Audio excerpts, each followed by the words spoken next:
And we are coming down in 3, 2, 1.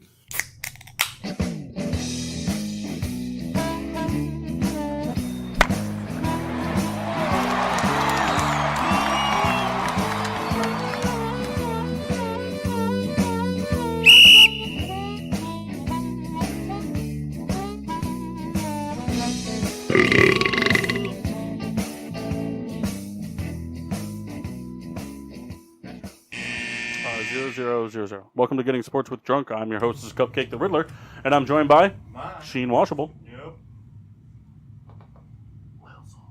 Souls. I was thinking all day of a nickname and I couldn't do it. Told you he wanted to do Sloppy Souls. Souls, we need you in pick up the mic a little bit. Keep talking. Let's see. Here we go. Hey. I don't hear him. No, I'm not hearing you. Hold on. Let's try it again. Muted, you son of a bitch. Try it again. How about now? Even then. Go again. How about now? There we go. So my name today is now Do you hear me, Kendall? Nope. Citrus Souls. Nope, because I got you wrong too. There we go. All right, welcome to Getting Sports with Drunk. I'm your host, this is Cupcake the Riddler, and I'm joined by Machcine. Machcine Washable. Yep. Citrus Souls. The Mass Chris Massey. And the Red Baron. All right, so yeah, welcome to Getting Sports with Drunk. We have a little bit of a late start here, and then all those technical difficulties because our producer is Well, you know what? They changed seats on heroin me. addict. I did not. Souls is always the number one guy. Oh, yeah, Souls move. I'm just Jeff. Yeah. J Mart was not able to make it today, which is sad. But I would have liked to have him. But that's okay. We got a lot of stuff to get to. The show outlined. We're ready to go. Everybody do their homework. We did. Yes. More or less. All right, Machcine, I was figuring was going to be the weak link in the homework train. Question. I'm the weak link. On this paper you said team. Is that any team or just football? Literally. It's all NFL. No, it's all NFL. Oh, okay. This is NFL stuff. I figured that once I put NFL twice, I wouldn't have to keep putting it, but apparently I did. So NFL crime. Matt, can you mute Mass? Can you mute him? Of course I can. I mean mute him as in, like, take him out. Okay. All right, starting Bye, lineups. Starting lineups. I'd like the Red Baron to go first because he has a disgusting-looking beard. I know exactly what beer I'm that is. very excited. This, No, you shouldn't be because that whole company is ass. yeah, Rogue comes out with some pretty weird stuff. This is the Dead Guy Ale. It's the staple. Really? Mhm. Got it entirely because of the can. So, like a black can with a skeleton guy holding a beer. No, that's a Bud Light black facing.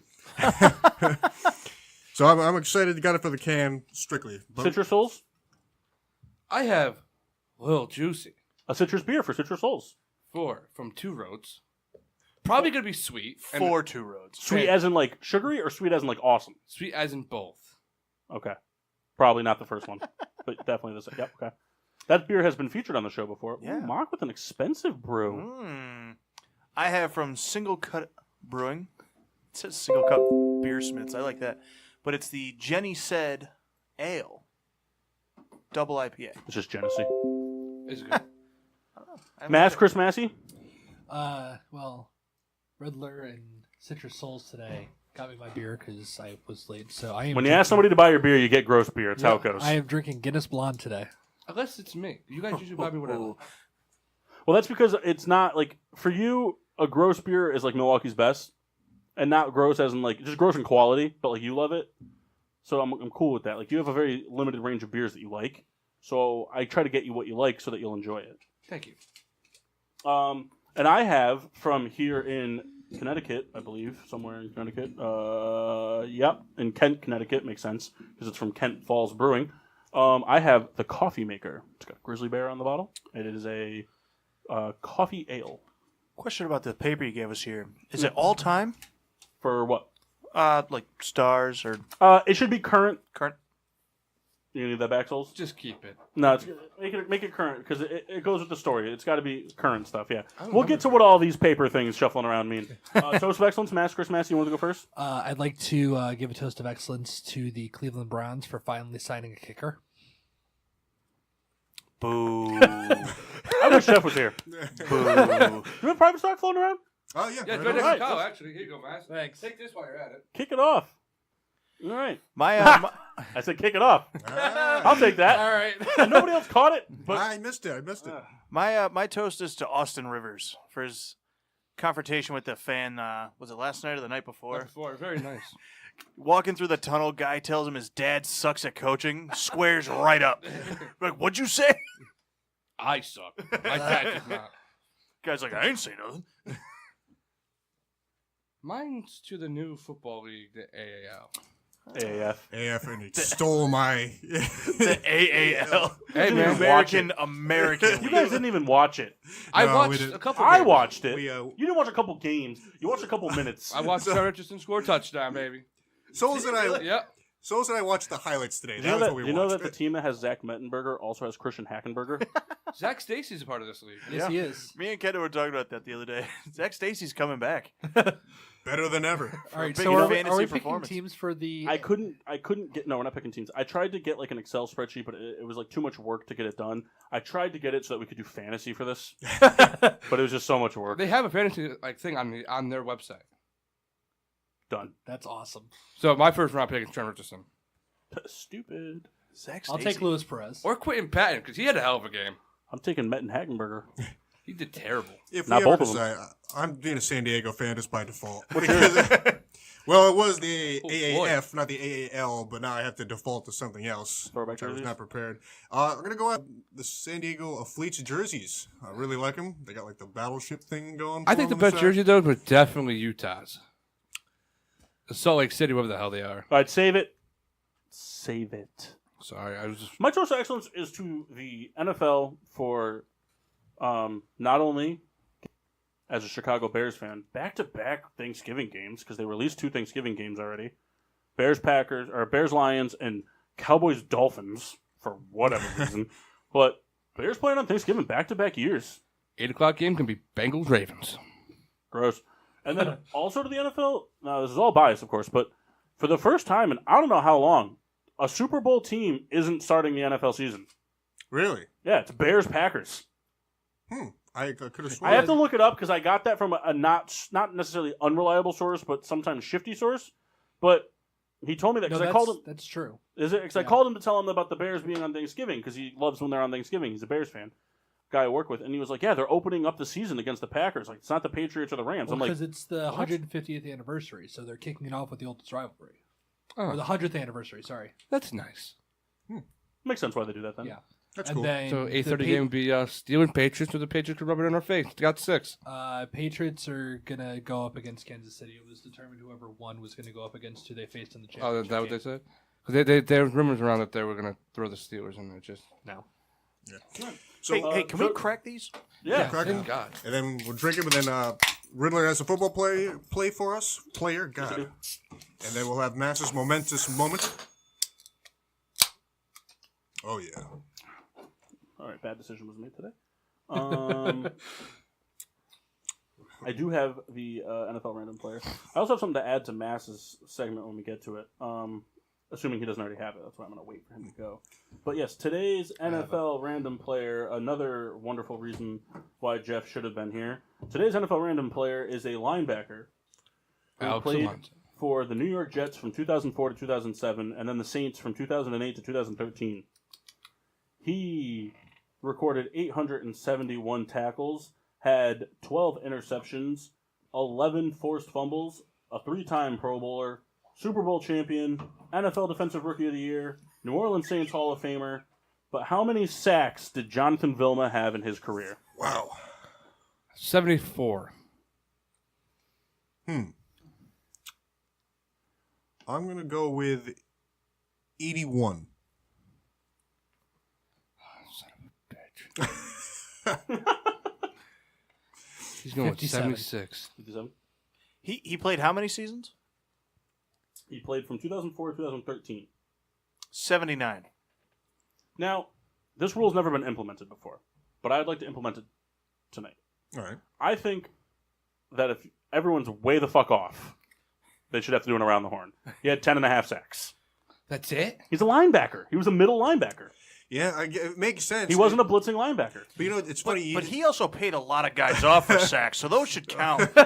You gotta figure. Well, see, I wouldn't have guessed that high, and that's only because when I hear linebacker with a lot of interceptions, I'm not gonna think sacks. That's true. You look at Brian Urlacher, like Ray Lewis, like those are the exceptions because of the elite status that they're at. But That's an around the horn, I Yeah, think. Because I agree. Mass, would you guess 50 what? 54? Yeah, 54. So he was still 44 off. It's funny. You hear a guy that he plays forever. It's like, oh, he's got to have. He didn't play that long, though. He didn't even play a decade. It was after Still- that. still you long- know, that long time. scandal. They really shut it off. Riddler, you are absolutely right. I'm sorry, Rogue. This is horrendous. It's rough. It's more rough cold than it was warm. The show This must is- go on.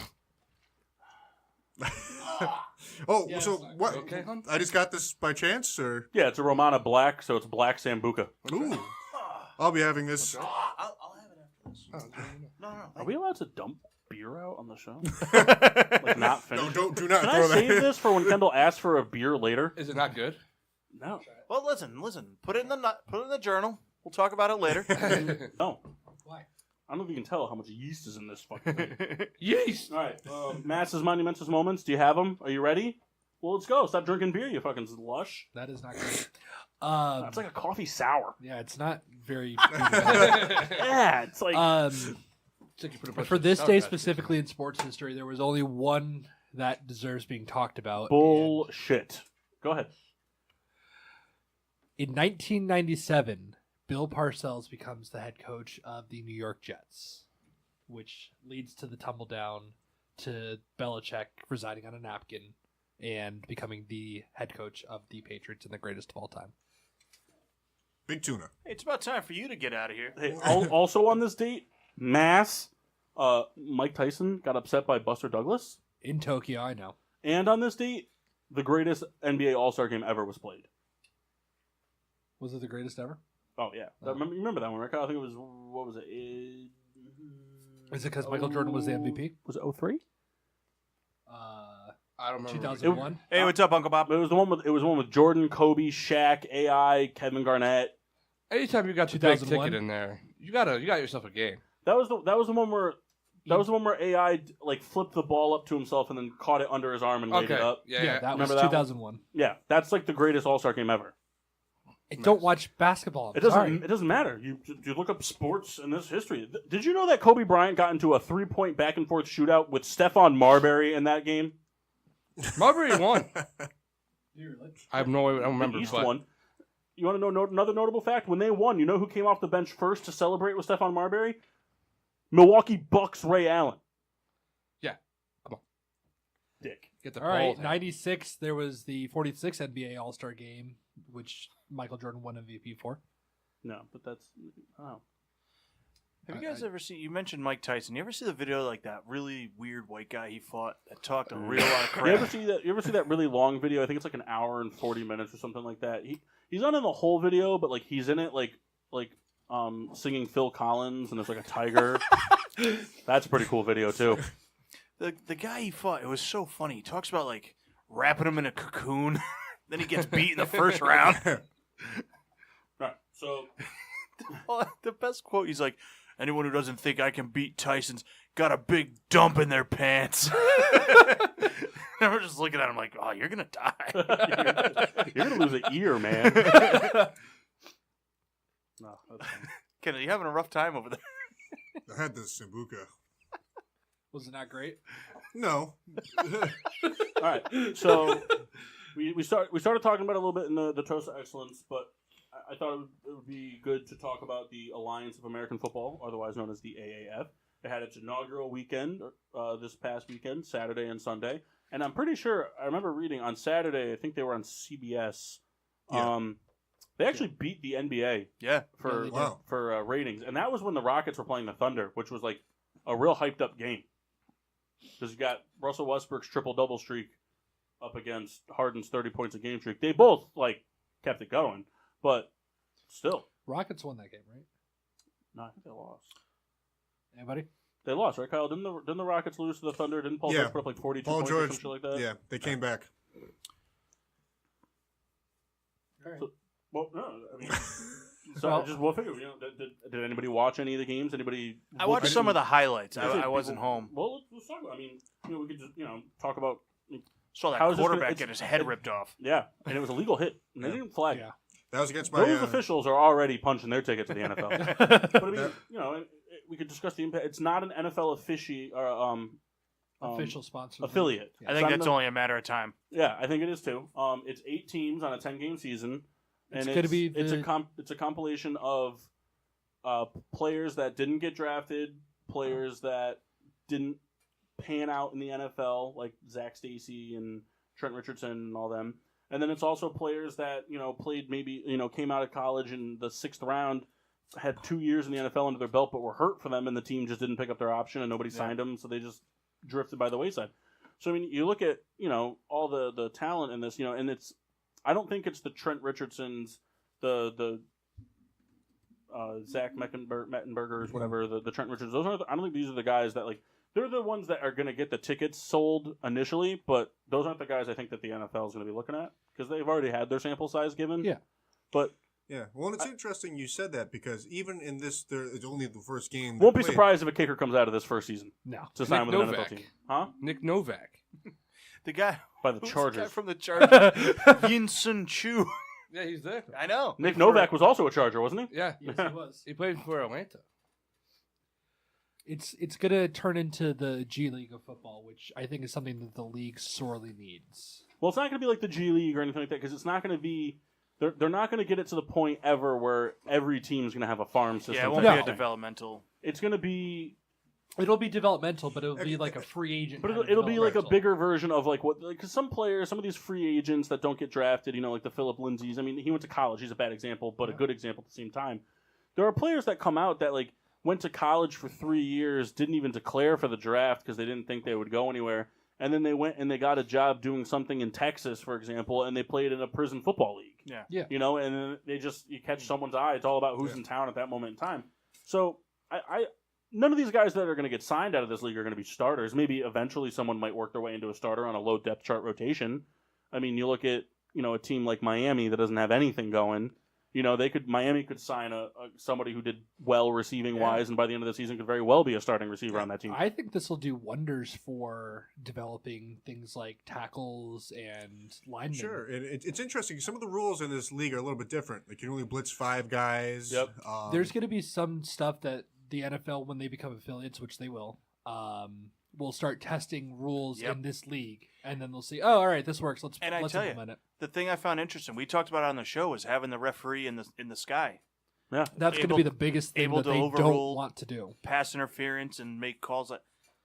It'll be interesting to see how it affects the game. I think the first thing that this is going to affect is playoff teams that become injury riddled, helping them not be as thin on the depth chart. Yes. Because you're going to have players that have not played recently, but have played this year, have been in live action against opponents that are trying, not practice squads, not fun drills, all that two-a-day stuff. It's going to be teams that played for something, players that played for something, got conditioning, and they're going to be on people's radars. And when you have a team next year, maybe like the Chiefs, if the Chiefs were to lose 2 offensive linemen with 5 games left in the season, they might not necessarily be as thin anymore because there's going to be all these different players that have showcased they kind of can play right now skills. Right. They won't, like I said, even at that point, not starters, but rotational players. Yeah. I just wanted to jump back a second because I thought some stuff was intriguing about some of the rules. How no extra points, you go for 2 every time, and there's no kickoffs. That will eventually be phased into the NFL. I think within the There's next no 10 years. kickoffs at all. They started at 25 Why is there kickers? for field goals. Oh, And I'll tell you what, Nick, Souls and I watched highlights today, and Novak was booting 43, 49 is no problem. So I think it's only a matter of time before we see the extra point taken away in the NFL. Oh, yeah, absolutely. Just because it's more exciting to watch a team go for 2. not go for 2, run a play. Yeah. Well, yeah. That's what it is. It's not the 2 points. I would have no doubt in my mind the NFL would take away the extra point and the 2-point conversion, and you have to run a play for an extra point. Because it doesn't matter how many points it's worth. It's just exciting to watch them run a play. It's exciting to watch. I mean, imagine, what would you rather see? Would you rather see this kicker line up to take a short field goal that should be a chip shot but isn't Double really doink. anymore, or watch the Philly special? Yeah. Yeah, thanks, Mass. One thing I think that's going to be interesting on it, part of the reason the NFL changed up the kickoff stuff like that is because of the data that they collected. Those plays are the plays where you get the most injuries out of Right. on the old kickoffs. Well, it's the only time that people are running full speed towards each other at Yes. the same time. I think they're going to find that on these extra point things that they get, these are going to be the plays that people know what they're coming. They're going to be running plays that are specifically built for getting that extra point. Mhm. You're going to find that there's going to be a lot more injuries on these plays than you do on your average play. I guarantee you. And one last rule I thought was pretty interesting. I don't know if it would ever be supplemented to the NFL. No onside kicks. You have to go for a 4th and 12. And if you convert it, you retain That's kind of possession. cool. I like But that. there was another. You had to be down by like 17 or something. Oh, it was I a wasn't- crazy number. I wasn't familiar with that part. I thought it was just any time if you wanted to do 'Cause I onside. remember reading there was a part you had to be down by a certain amount of point, which to me kind of Ruins the idea ruins of it. Like if Yeah, I you're didn't know that down, part. if you're down 17 and you have to do that, like you're losing. Yeah, I didn't read that part. I didn't realize that. I'll have to double check. I could have sworn I saw it. But it's cool. They play 2 games on Saturday, 2 games on Sunday. And I guess Bleacher Report's going to cover some games. It's going to Yeah. be covered. So- I mean, There are seemed to people that are be- interested in There this. seemed to be a lot of interest behind it. So I think the thing that helps them the most is that they're not looking at themselves as a competitor, but rather a supplement to it. The XFL was trying to Vince McMahon. was trying to be a competitor, trying to outdo it. This is just trying to be like, hey, there's more football. Come look at us.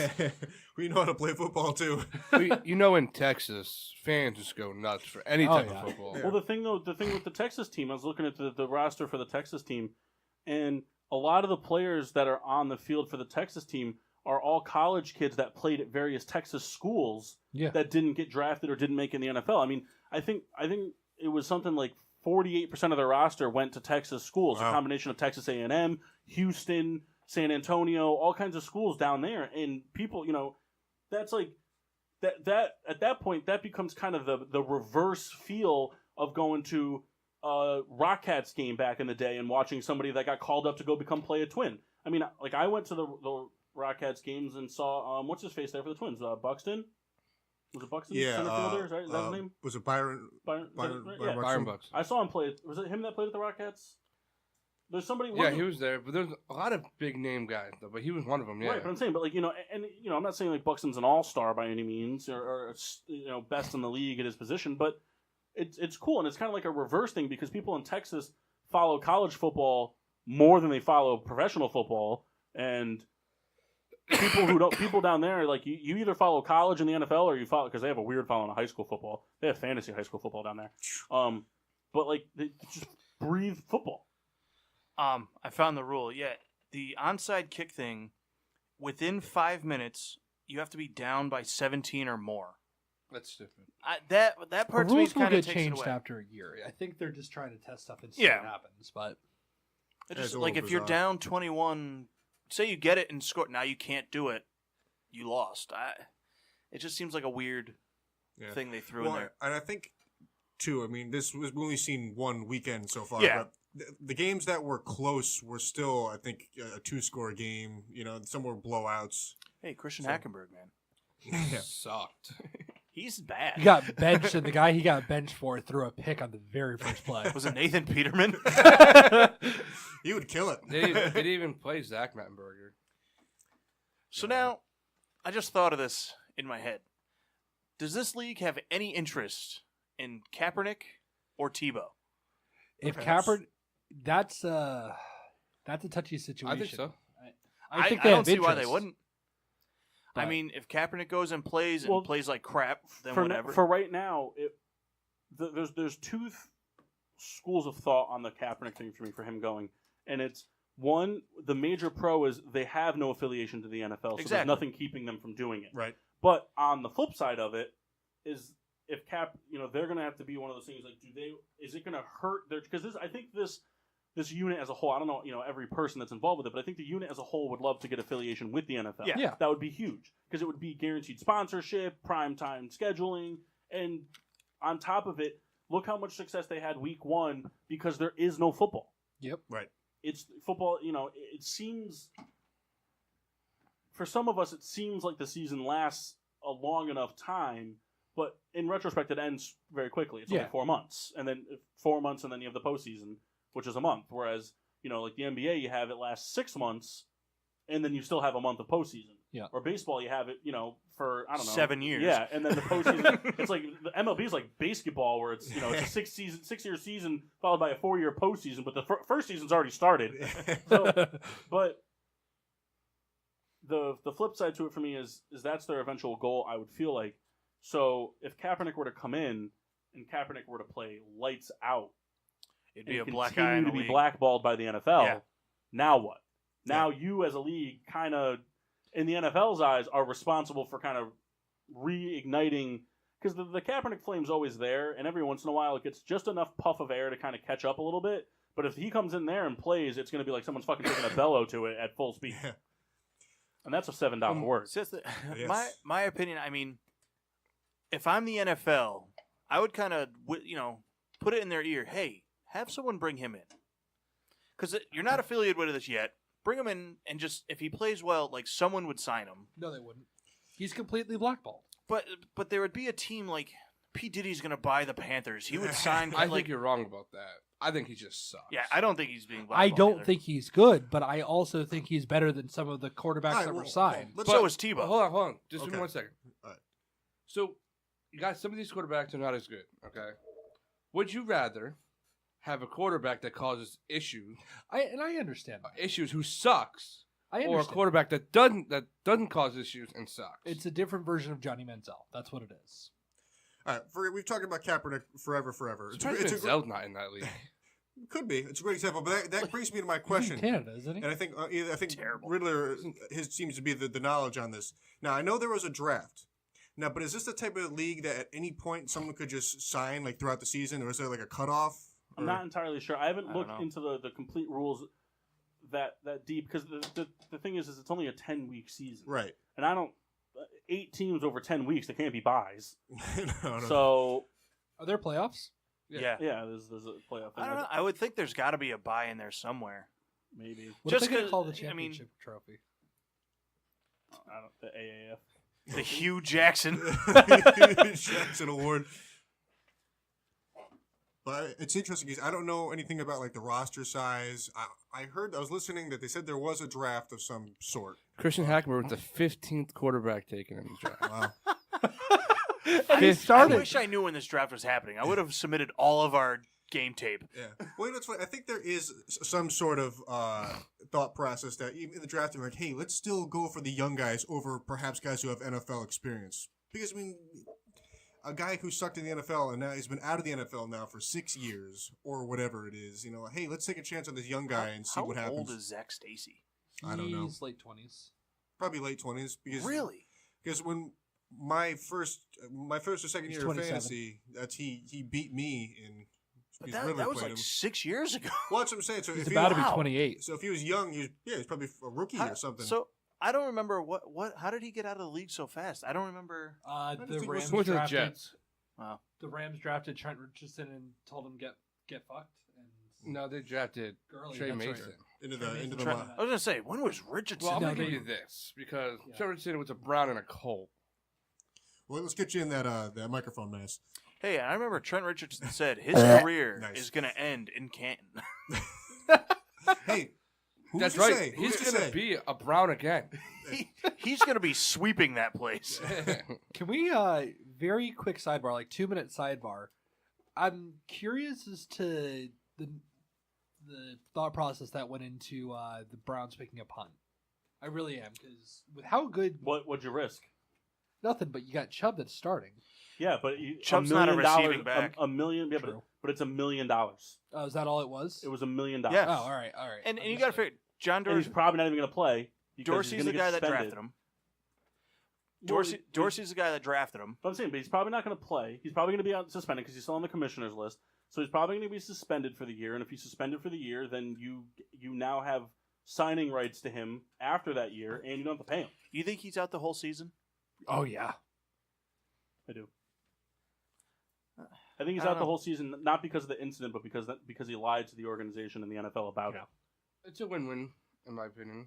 If he plays, good for the Browns. If he doesn't, whatever. All right, fair enough. Good 2-minute sidebar. Like, cool way to make $1 million. I ain't going to do anything this year. we started a little bit late, so we're not rushing to the 9 o'clock break unless you guys want to, unless we really want to. Who cares about breaks? We're going 3 hours straight, bro. Let's do it. We're gonna stop you right there, Souls. But Riddler, I believe Souls has a fantasy segment where Riddler prepares. Well, Souls has his own portion of the segment. But then you have one after, I'm also correct? going to prepare a FanDuel team every week. That's what I was just doing. Prepare a FanDuel team, and then I'm going to have him give a grade on it. All right, so we'll have Souls do his, and then... Yeah. Well, whichever one you want to do. So you want to go over your segment first, or do you want me to read you off my team first and give it a grade? I'll go first. Souls' Fantasy Spotlight. I'm glad you knew it. So, these guys aren't your all-stars. I want to make that clear. I don't want to... every week, every day, you're going to play your James Harden. You're going to play your Paul George. Those are given. I'm trying to go for the guys that are now... The winners. The guys that are going to win. Yeah, so I'll go from center to point guard. It's going to cost you $8,000, but it's Miles Turner of the Indiana Pacers. Since Oladipo's been down, he's kind of been the guy that scored the ball for them. He's not a strong rebounder by any means, but he's going to get you those points on the FanDuel points on points. He's going to shoot. He shoots at a high percentage. He does. He blocks shots, but he won't get you the rebound stats. That's why he's still on the cheaper end, because he's going to get you 30 instead of 45. Then I have Jabari Parker. He's only going to cost you $3,900. Since joining the Wizards, he's had back-to-back FanDuel nights of 40 points. I don't know if it's because of the talent that he's facing or whatnot, but Who'd you say? Sorry, I missed it. Jabari Parker. Jabari Parker. He's playing minutes. He's going to do enough to score at least 20 points a game. He's going to be worth the $3,900 pay for him. He's going to be a cheap guy. It's worth it to spend on, even if he's the low point guy. Yeah. I don't agree if with... he's your low point guy, that means everybody in your team scored at least 15 points. Yeah. I don't agree with the position here, but they have J.J. Redick listed as a small forward. He's going to cost you $5,400. Sent the Tobias Harris trade. There only been 2 games. But he's had a 34-point night, a 21-point night. In my opinion, with that trade, now they have 4 legitimate scorers, 4 playmakers. That's going to leave J.J. Redick open. He's going to be able to score more points and have more assists because all the other guys can finish. Kind of like what's happening in Golden State with Klay Thompson. Mm-hmm. He's not going to get you the defensive stats. Right. But he's going to score your points. He'll get assists. Yeah. Not a bunch, but he'll get you some. He's going to be stay at that 5,000 to 6,000 range all year. That's the type of player he is.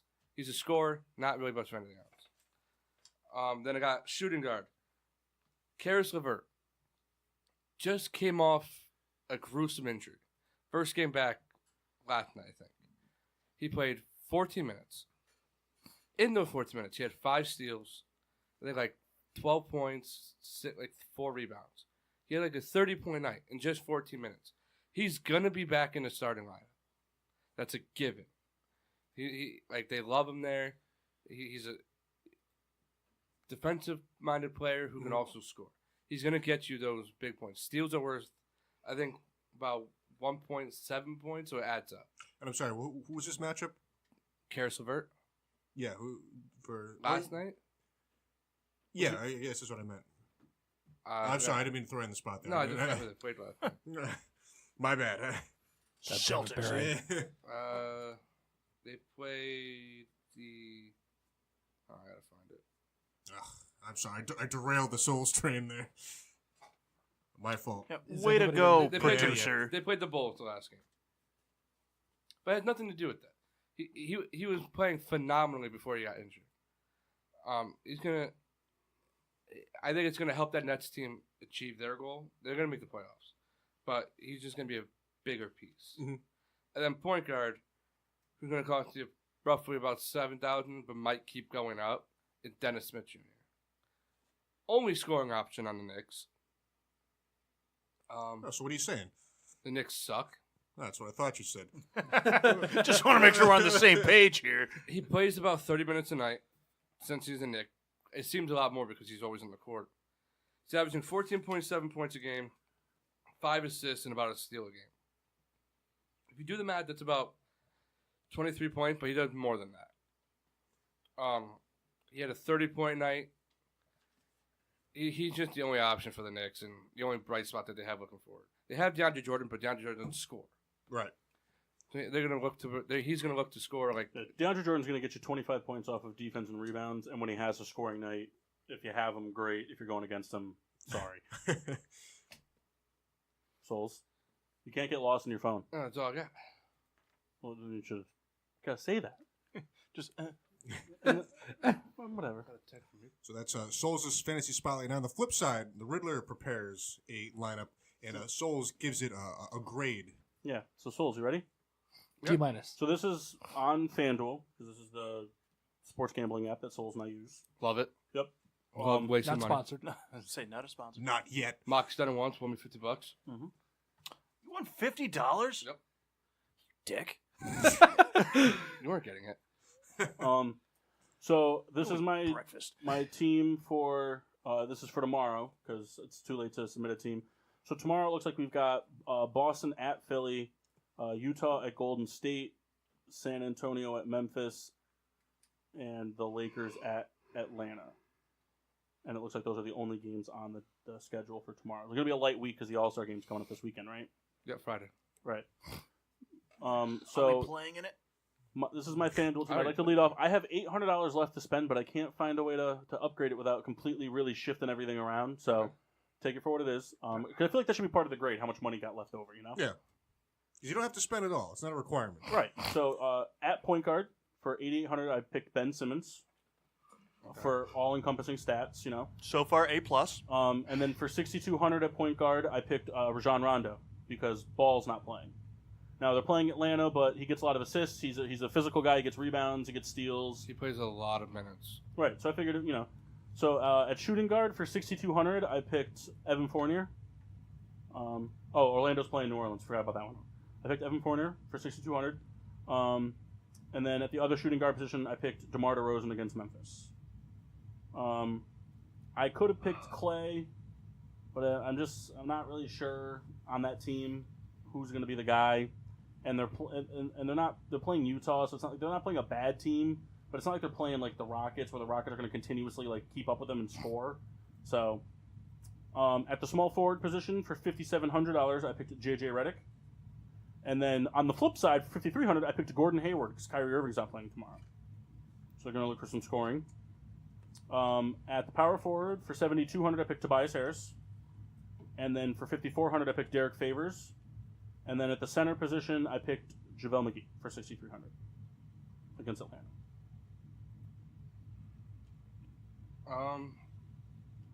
It's tough.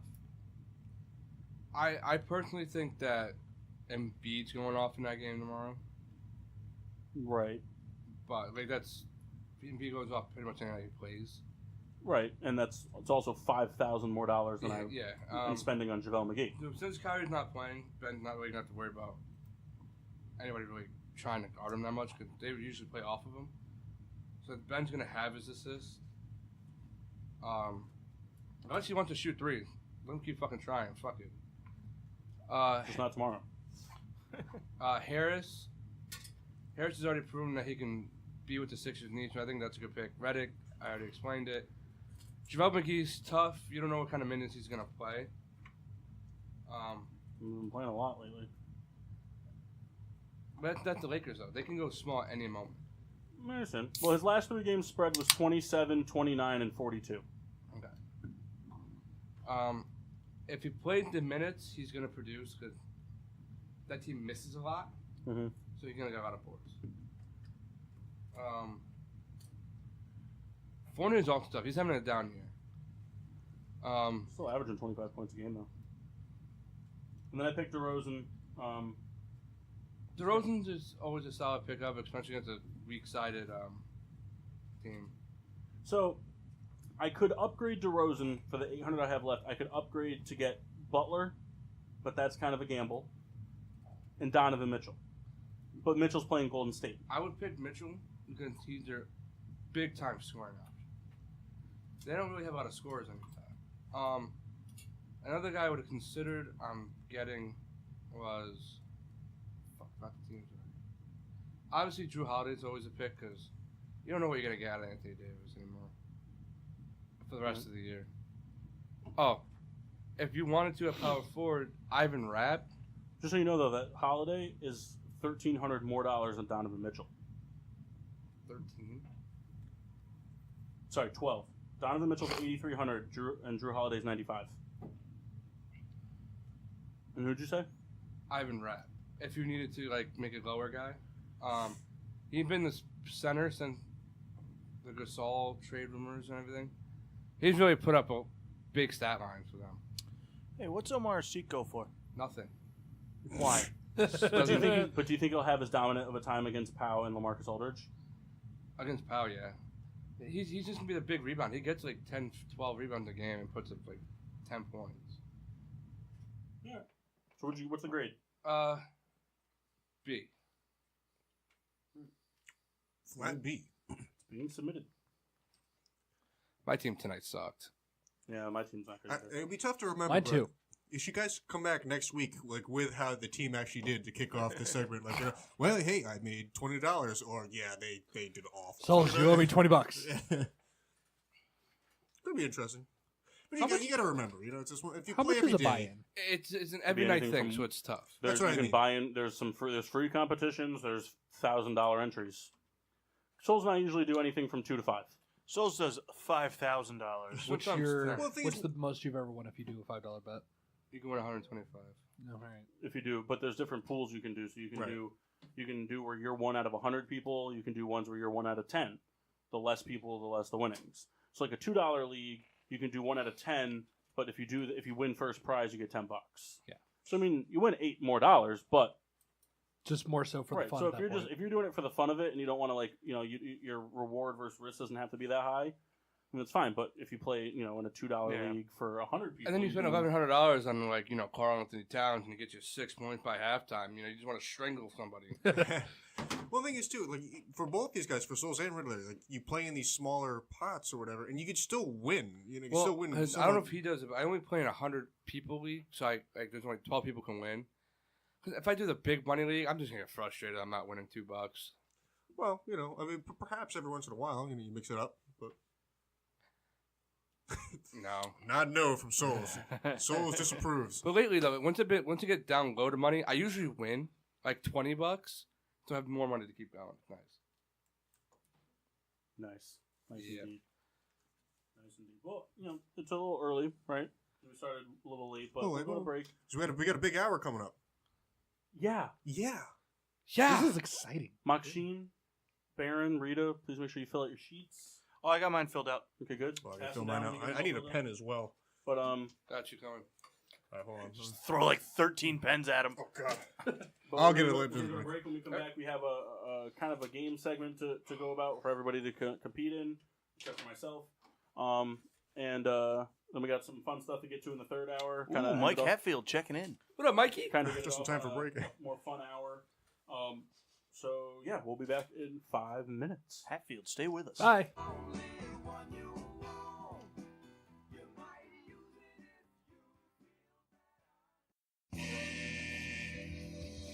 And now, back to getting sports with Drunk on the PPRN Radio Network. Welcome back to Getting Sports with Drunk. I'm your host, Cupcake the Riddler, and I'm joined by drunks, lushes, alcoholics, assholes, all of them. Yeah. And cranberries. What's And- cranberries? and cranberries as well. Especially me. I'm a cranberry. But only sauced out of a can. Sauce. Cranberry sauce out of a can is superior to regular It's cranberry. so good. It's all bad. No, it's not. It's all bad. the sauce out of the can is fantastic. Mm-hmm. God, that you just little like the flair ridges. you throw- They make sure they have it on Thanksgiving just for Kyle. Yeah, 'cause you don't eat any other vegetable all year. Not a vegetable. I know. Ooh. You got private stock. I know Start- it's not a start. vegetable. But you got private stock. I'm making the point that he doesn't eat them. I eat broccoli. I eat corn. He ate broccoli today and sun-dried tomatoes. Whoa. Fucking hate sunrise. Expanding your horizon. But you, I did- hate tomatoes in general. but you ate one. No, I took it away from it. I was Oh. eating everything but that. You like mayo, though. Fuck Love that. You love mayo. The best Mayo part. and mayo and diet sun-kissed orange. First of all, that's not Walker's favorite things. Not anymore. I don't know what her deal was with that. For like 6 years, it It was was a long time. pure Diet Sunkissed Orange. Nah, Kyle's a diet or Serum is 0. Diet Mountain Dew. First of all, fuck anybody that says it tastes the same, because it doesn't. Bought it by accident.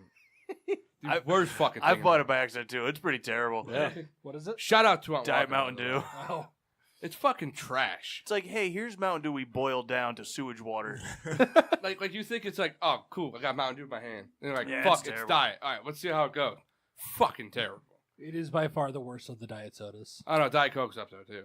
Riddler, what do you got for us? Diet Coke is better. Sorry, I'm Uh, sorry. Because this rant will go on for a while. What do you got for us? Let's do it. Soda rant. All right. Everyone around the horn. Top 70 worst sodas all time. Starting with Kyle. Top 70 worst? Well, anything Diet, so that's like 52. It's a good round number. I like that. It's like 52. Yes, you know. And nobody called him on it. We were ready to just go with it. Mug root beer? Fucking terrible. What? Mug root beer? Why, Kyle? Because It's Barks bad. is way superior to Mug. What about A1? I don't know. That blue shit that we had at Jake's way back today? You want like the steak sauce? Yeah, exactly. Did you mean Aunt W? No, I meant A1. What? He didn't. the fuck Is you Peter talking coming about? home while we record? I don't know. I'm in the driveway. I think both are in the driveway, right? Well, yeah, we'll work it out. I don't know. Twista's pretty All terrible. right, so we're gonna do a around the horn type Oh, segment. so we're not. No, Kyle, we're not doing this. Around the horn is trademarked, not our show, but we're doing that style. Okay. We're doing that style. So I'm gonna award points. Is this around the bell now because you have the bell? I tell you, this is a throwback because we did this once before. In the kitchen. long time ago. Got a lot of criticism from I my fucking point. lost, by the way. They We shouldn't won't be have. doing that this time. Instead, every time someone says something I like, I'm just gonna go. It was funny because at the time we thought it was fun as we're doing it, and then we listened back, and every time we said point. So today, I'm never done something good. That's what I'm gonna do. A little remix on it, you know? So we're gonna around the horn type segment, and that is because we had some stuff to topic discuss today, including NBA trade deadline just Yep. passed, and there were some big deals made. Yarp. The NHL's trade deadline's coming up, and Yarp. there's some hot names on the market. MLB, there was a couple transactions that were made, and Yarp. still some question marks in the league. And then I might throw in a couple curveballs. I don't like curveballs. Side pieces? Little hanger. No, My kid's my hangers. You can't hit these curveballs. My kid's my hangers out at the ding dong I'm part. actually going to throw the 4-finger splitter. Gotta have really big hands for that. Mark, you farting? Yep. Ooh. I've listening never at beat home. somebody to the punch before. Just trying to work it out there. I've never beat someone to the fart punch before. I like that. I've also made a call to the bullpen. Straight eye contact with Kendall the whole time. Yeah. And Riddler, we had our very first Drain pour. Yeah. But we'll save it for the review. How's that one? Well, this Might be 2. is a historic moment. So that guy fucked you over hard. He bent me over that What is counter that? and slid his entire phallus. Yes, who's the reliever coming in? That's about to get shelled. No, I don't know. I got to give it a couple more Shit. tastes. Evil Twin, some people are immune to good banana stout. So Well, it's a banana I stout. have a question. I mean, did That you need stinks. something to clear the palate? Ah. Like, do you think that No, that thanks. As the mask hands Guinness Yeah. blonde. I would literally rather drink anybody's semen at this table than drink that Guinness blonde. Yeah, that beer Would is you rather gross. drink Rebecca's semen? Yeah. All right. That's weird. Sorry, Dave. Yeah, that So she stinks. doesn't have semen, so that's why I said yeah. Right. Yeah. All right, so now before we get into it, I'm going to start a couple housekeeping rules. I'm going to keep a allotted time. I figure we're going to start off by doing 90 seconds per topic, so that people have a chance to chime in and out. If we get crunched for time, the Roy Baron will let me know, and we'll drop it to a minute. I will keep points and deduct points secretly on this piece of paper. We need a gong. So we need a gong. Well, Nah, hey, cool. we got a No, I noise mean a maker. gong. A gong. we got well, we got a T-Rex here. That's cool. What? The announcement? She doesn't have school tomorrow. No, I'm not doing that on the air. Like, we might all the just listeners in argue. Tulsa don't care. Yeah. Or We have Switzerland. listeners in Tulsa? New A lot of Zealand, Germany. actually. We get a lot of people from New Zealand. Shout out to our New Zealanders. Yep, Lord of the Rings fans. So, but anyway, and then I'm going to keep the 90. We weren't able to get any sort of clock method, so I'm going to keep the 90 seconds on my phone. So I'm just going to kind of raise a hand at 30 seconds left. If you want, I can try to pull up something. Nah, it's all right. I'm just going to raise a hand, All right, 30 seconds fine. left. I just picture the whole studio going up in flames if you're trying to do something like that. One clock. Just get it all down. So, yeah, so do you guys prefer to go down the list? Now, you guys are all given the topics that are going to kind of be discussed so that you can do homework to be properly prepared for You do discussions. what's most important. I Do don't you want me think to, answered this bounce question. around sports? Or do you want me to stick, like, sport by sport? Do as you want. Damn, dude. Bounce around sports. Like, Cook it with fire. I don't know what the hell that smell is, but it's not far. Cooking with fire is known as the art of flamboyant. Yeah. Fun fact. This is payback for many years of dealing with souls. That's a $50 FanDuel fart right there. That's very funny. Actually, I'm getting some of that down here. I'm a Hair is little- cringing off my I'm stash. a little jealous, actually. All right. It's just so- kind of sitting. You guys ready? I'm Yeah. ready. Kinda. All right. Don't be pessimistic, Mass. You're going to lose. Just accept it. Yeah. Hava. Mass, I'll throw the game for you. Thanks. Kendall usually loses these games anyway, so. All right. And we are ready to go. All right. So, gentlemen, with the NBA trade deadline passing this last Thursday, Thursday, whatever. There were some big deals made, primarily in the East. There was a lot of movement. So we're going to start off with arguably the biggest trade, which was the Philadelphia 76ers. They were able to get Tobias Harris. Now, I'm not going to highlight the whole trade, but they got Tobias Harris and Boban Marjanovic for Muscala, Chandler, and 2 first-rounders. Who won this trade? All right, Riveting Radio. All Go right, so the Sixers won the trade. Partially because Mike Muscala went dealt right after. The 2 first-round picks that the Clippers got are going to be high first-round picks, unless the Heat really start to tank. But the Sixers got a playmaking power forward, small forward who could create his own shot, which they desperately needed. They got a backup center who can actually rebound. Mike Muscala couldn't. So they got 2 guys right there that are already going to benefit the team roster now. And Tobias Harris already said that he wants to stick long term with the Sixers. All right. Anybody have anything to add? I think the Sixers won the trade. I mean, they brought in guys that are going to help them make their way through the East. They're I mean, only I- 6.5 games back right now, and they're gonna make a strong push to get that first place. Plus, Tobias is a cool name. Yes. What's the I name mean- of my kiddie?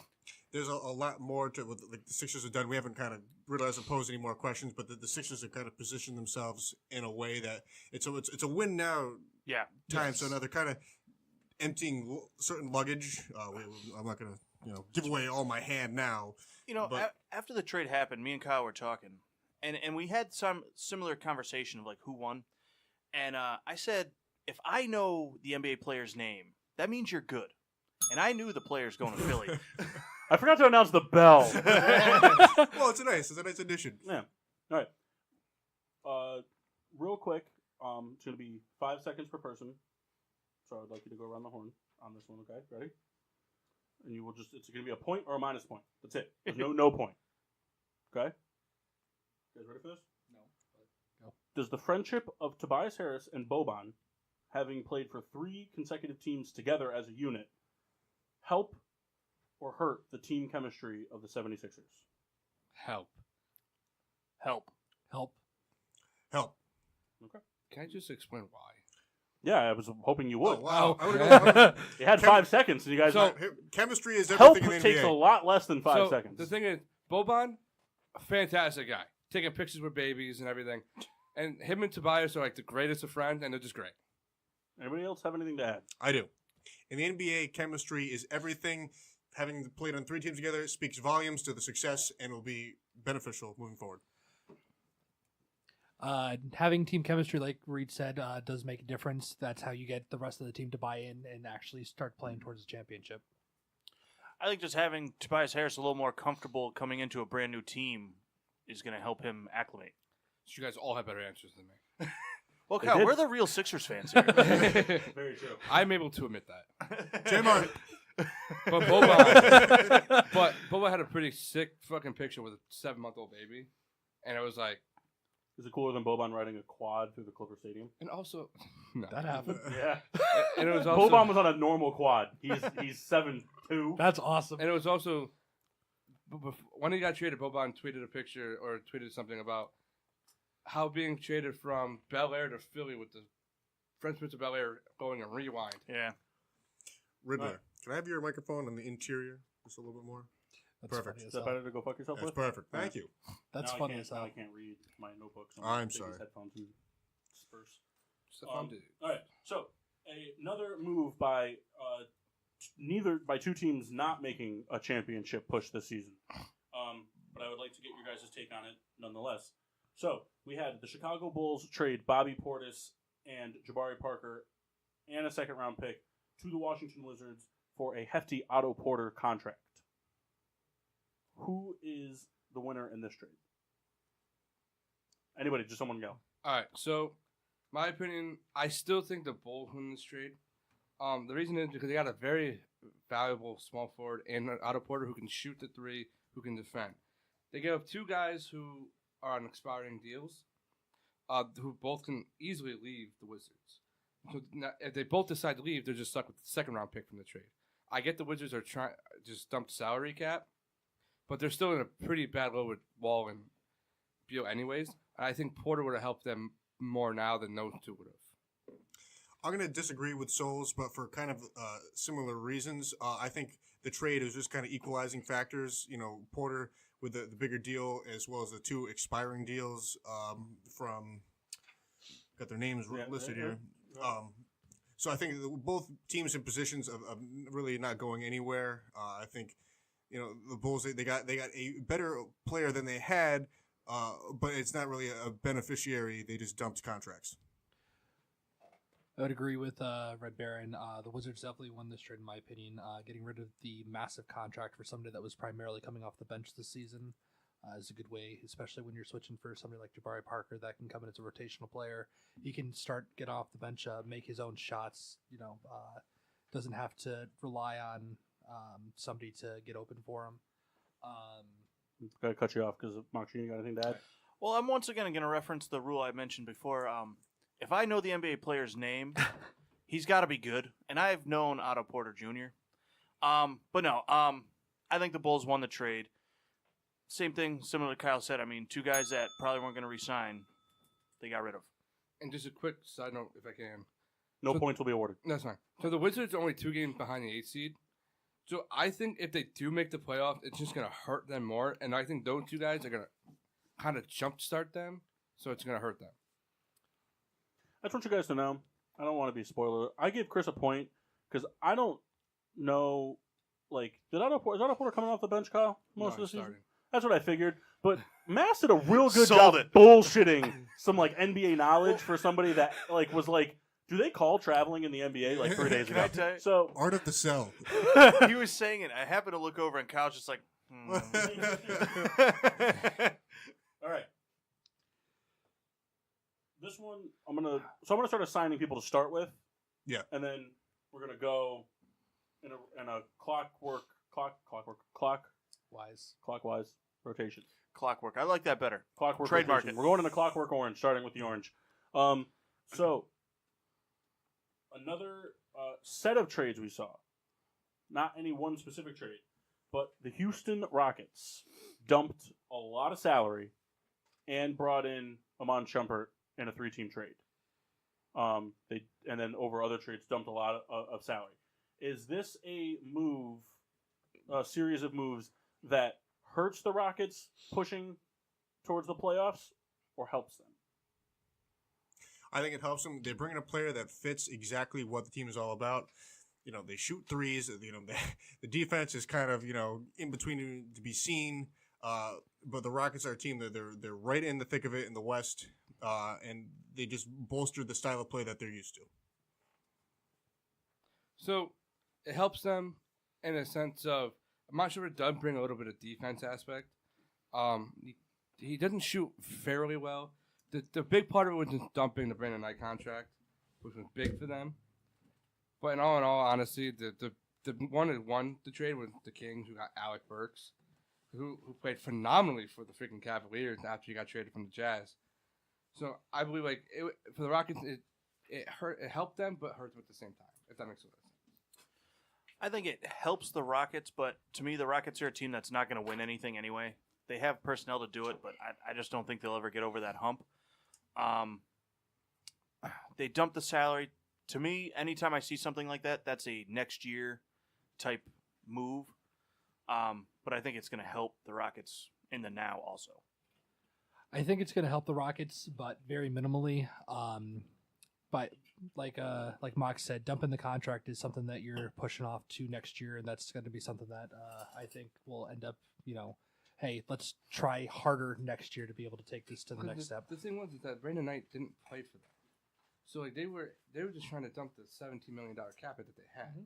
So whoever they got, it doesn't matter.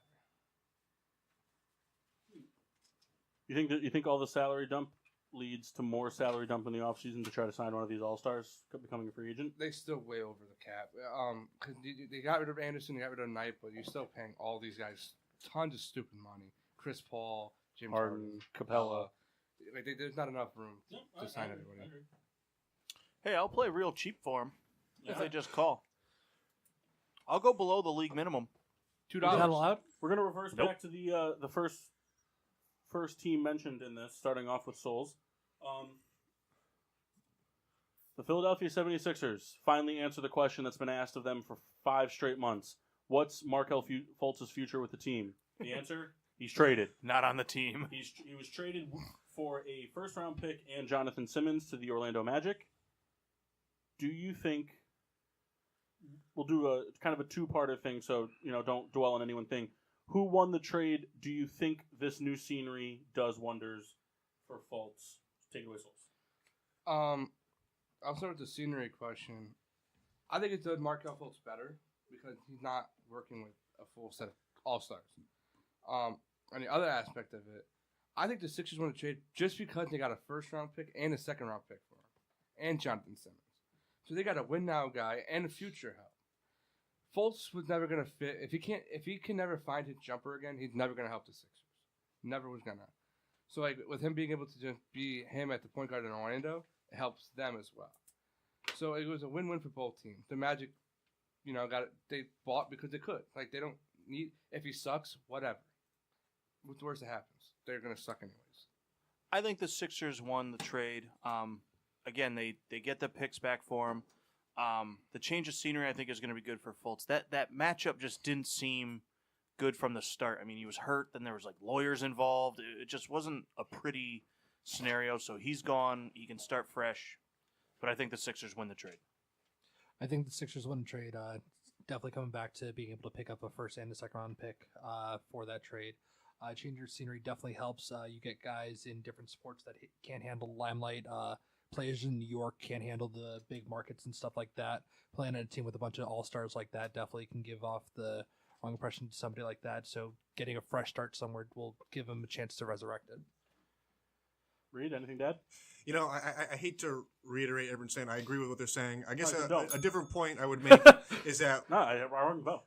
Fultz is kind of the I don't know redhead if you've ever seen stepchild. ESPN, but they never talk past the bell. I know, but I get a chance to speak. They always talk past the bell. But Fultz was the redhead stepchild. Actually, I'm not a stepchild, but He could be. Could be. Yet to be seen. But he wasn't. He was the forgotten man. It wasn't going to work. That's it. I wouldn't say forgotten, but Forgotten. Real quick, just a side note for this. The Orlando Magic picks that the Sixers got, are those both Orlando Magic owned picks? yes. So let's move that mic just a little bit over. A little more. Bingo. All right. Moving on to one of the premier market teams in terms of population, the Los Angeles Lakers. They managed to add Reggie Bullock and Muscala in the trade deadline portion of the season, not able to acquire Anthony Davis. In fact, no team was. Anthony Davis still a Pelican. So, yeah. My question to you. The Lakers, currently sitting outside of the playoff picture, do they have any chance not any chance, shouldn't word it that way. Do the Lakers finish the season as a top 8 team in the West? Mock? I think that they do. I mean, the fallback on it is that they have LeBron James. I mean, that guy, he always seems to find a way. I think they make the playoffs. I don't think they do anything in the playoffs, but I think he finishes at the 8th seed, and the team will build going into next season. I'm going to go with the opposite, and I don't think that they finish as a top 8 team in this league or in the West. You got LeBron, and, I mean, you got Ball and everything like that, but shit that they tried to trade for Davis is, we don't care about you guys. We want to get Davis. You guys are secondary to us. That kind of stuff is going to be the stuff that tears the team apart and causes them to miss the playoffs. There's a certain aura about LeBron James that success seems to follow him no matter the situation. I think we see him in exactly the 8th seed. I think, speaking with someone, he benefits with outside shooters a lot, and I think that will really, with this addition, really benefit him, and he'll find himself in, thank you, Souls, and they will find the 8th seed. Well, The Lakers will not make the playoffs. The reason is because they don't have the 3-point shooting that LeBron needs in order to make the playoffs. Just watching the Sixer game yesterday. Kyle Kuzma and Brandon Ingram were open a bunch of times, kept missing them. Reggie Bullock is a 43% 3-point shooter, which is good, but not good enough because he doesn't shoot them at a high level. They also have a very big schedule coming up. They play the Western Conference, you're going to face the big teams. I'm cool with talking past the bell, but I just want to be known. You say whatever you want after the bell. No points are awarded once the bell's rung. But I'm cool with you don't see the clock like I do. That's why I was kind of hoping we could get a clock, but it was short notice. So, with that being said, I kind of like the sticking with the NBA thing. It keeps the mind flowing. All right. So we talked a lot about the 76ers. Kind of sick about it. There's other big dogs, though, in the East. Other big dogs that made big pushes. So, Mass, I want you to start it off. Christ. The Raptors added Marc Gasol in exchange for Valanciunas, DeLon Wright, CJ Miles, and a 2nd-round pick.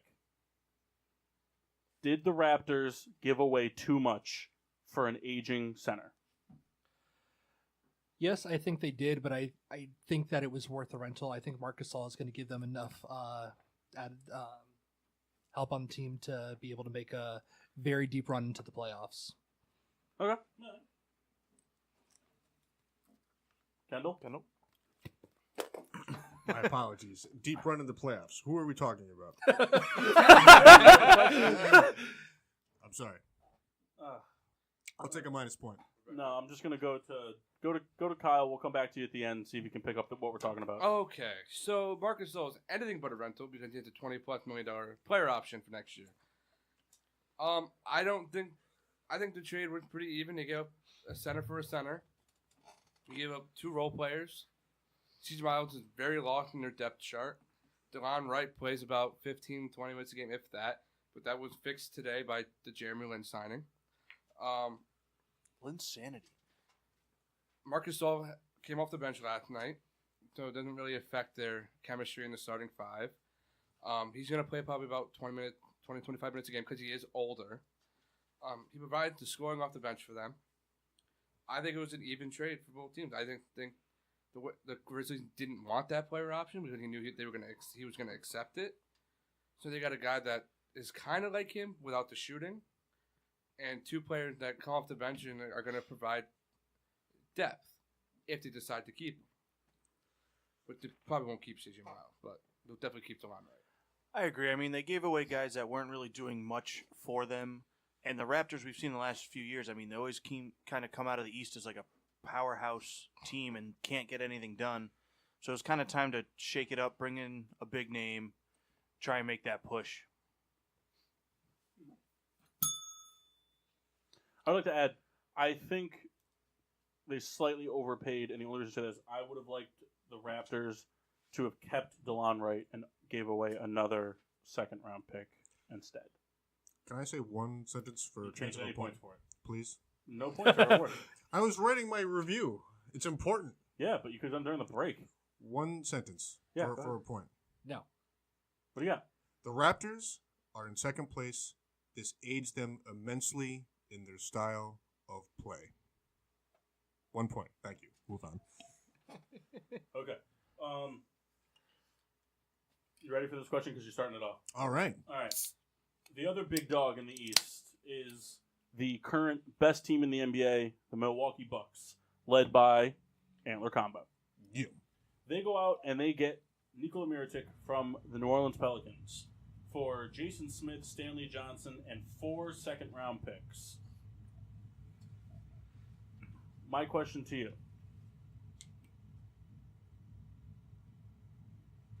I don't think, this is my own personal opinion, that Nikola Mirotic is worth that package. Did the Bucks need his style of play enough to give away that many picks and those 2 players? Kendall, take it off. I think so, and I think when you bring it down to brass tacks, you see second rounders, and especially in the NBA, it's kind of like, if you get something out of that, fantastic. If not, it's whatever. It's something kind of just throw in. So I think it was worth it. It's a big deal. There's a lot of moving parts, but I think it's worth it. And you roll the dice, and sometimes it pays off. To me, I don't think all the second round picks were from the Bucks, because the Pelicans were also a part of the trade. Stanley Johnson went to the Pelicans, and Thon Maker went to the Pistons. But that wasn't a 3-team trade for Nico, No, was it? it was. It was a 3-team. Okay. It ended up being a 3-team trade. Like, they had it in deal, and they worked that in. Okay. Okay, so Nikola Mirotic, I think, to me, if it wasn't all 4 Bucks picks, it was a great trade for them. You had more shooting for Giannis. You had more spacing. Giannis can do his thing. You got Pelicans picked up Stanley Johnson. Whatever. That's pretty much all that is. I think it's a big pickup for them. You already got 3-point shooter with Brogdon and Middleton. Now you add Mirotic. You got a good 4. You got a good 5 around Giannis. I think that the Bucks did what was needed to bring another, I guess, big-ish name player in. The Bucks are red hot this season. To me, they're already looking into the playoffs and looking at teams in the West and looking at matchups. The Pelicans are in the beginnings of a rebuild. So, I mean, like Kendall said, the second-round picks in the NBA are kind of dart throws, but picks are picks. So, agree with what Mock said. I think they're really looking to the playoffs right now. You bring Mirotic into a team that has Middleton and Antler combo already. Mirotic's been dealing with calf injury all season, but with such a strong team that they have no objections with letting him rest a little bit, get ready for the playoffs. All right. I got 2 more NBA questions. Fuck the Wayne Ellington question. Oh, I was so ready for that. So ready. All right, so as you lead it off, Wayne Ellington signs with the Pistons. What does this mean for the Pistons the rest of this year? Well, right now the Pistons are at the 8th seed at 25 and 29. So the Suns bought out Wayne Ellington. I think that's a huge pickup for the Pistons. They traded away Stanley Johnson. They got a better scorer for him, basically, without trading him. Because Wayne Ellington can still play defense and still and shoots at a higher level, much higher level than Stanley Johnson. So I think it's a huge pickup for them. I think it's very underwhelming about that. Wes? I will be truthfully honest. I didn't do research into Wayne, so I don't really have a good answer for you. You gotta bullshit, Chris. You gotta bullshit. Automatically puts him in a minimum of the 8th seed. Hold on. Is that That's what you have to say? is that private stock? No, it's not private side, but they have a decent team. What I'm saying is that So you're saying they make the playoffs. They're guaranteed to make the playoffs now. team that is on the fringe is now solidified himself with this addition. Solidifies him, but he's definitely going to make a push. Solidified is my point. All right. Okay. Moving on. Mark was supposed to start this one off, but he had to step off the table for a second. Hopefully he's back by the end of it because this is a big one. 2 more questions for the NBA, and then we've got to move on. So, the big trade that happened before the trade deadline that kind of kicked all this stuff off. Not necessarily kicked it off, like sparked it, but the first big trade we saw was the New York Knicks and the Dallas Mavericks.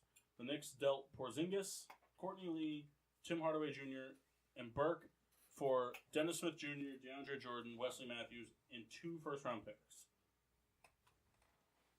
Do you think, part one, that the Dallas Mavericks overpaid for a player that, because the real trade in this is Smith for Porzingis. I think that's fair to say. The rest of DeAndre Jordan, I understand that these are all impactful players. Courtney Lee is very serviceable. Hardaway, role player. Jordan, expensive but role player that eats a lot of minutes and does a lot of good things. Wesley Matthews has a 3-point shot. Blah blah blah. But the big thing here is Dennis Smith Jr. for Porzingis.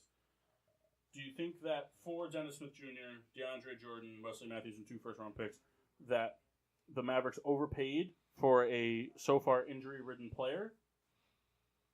And on the flip side of it, do you think that a big contract like DeAndre Jordan's is going to hurt the Knicks in the future in this rebuild that they're in, causing them to keep him around?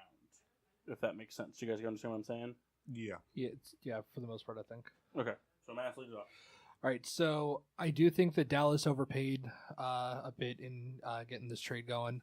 Like you said, very injury riddled. I really think they're trying to make a splash and pray that something happens, like the miracle of the season where he suddenly becomes healthy and leads them deep into the playoffs.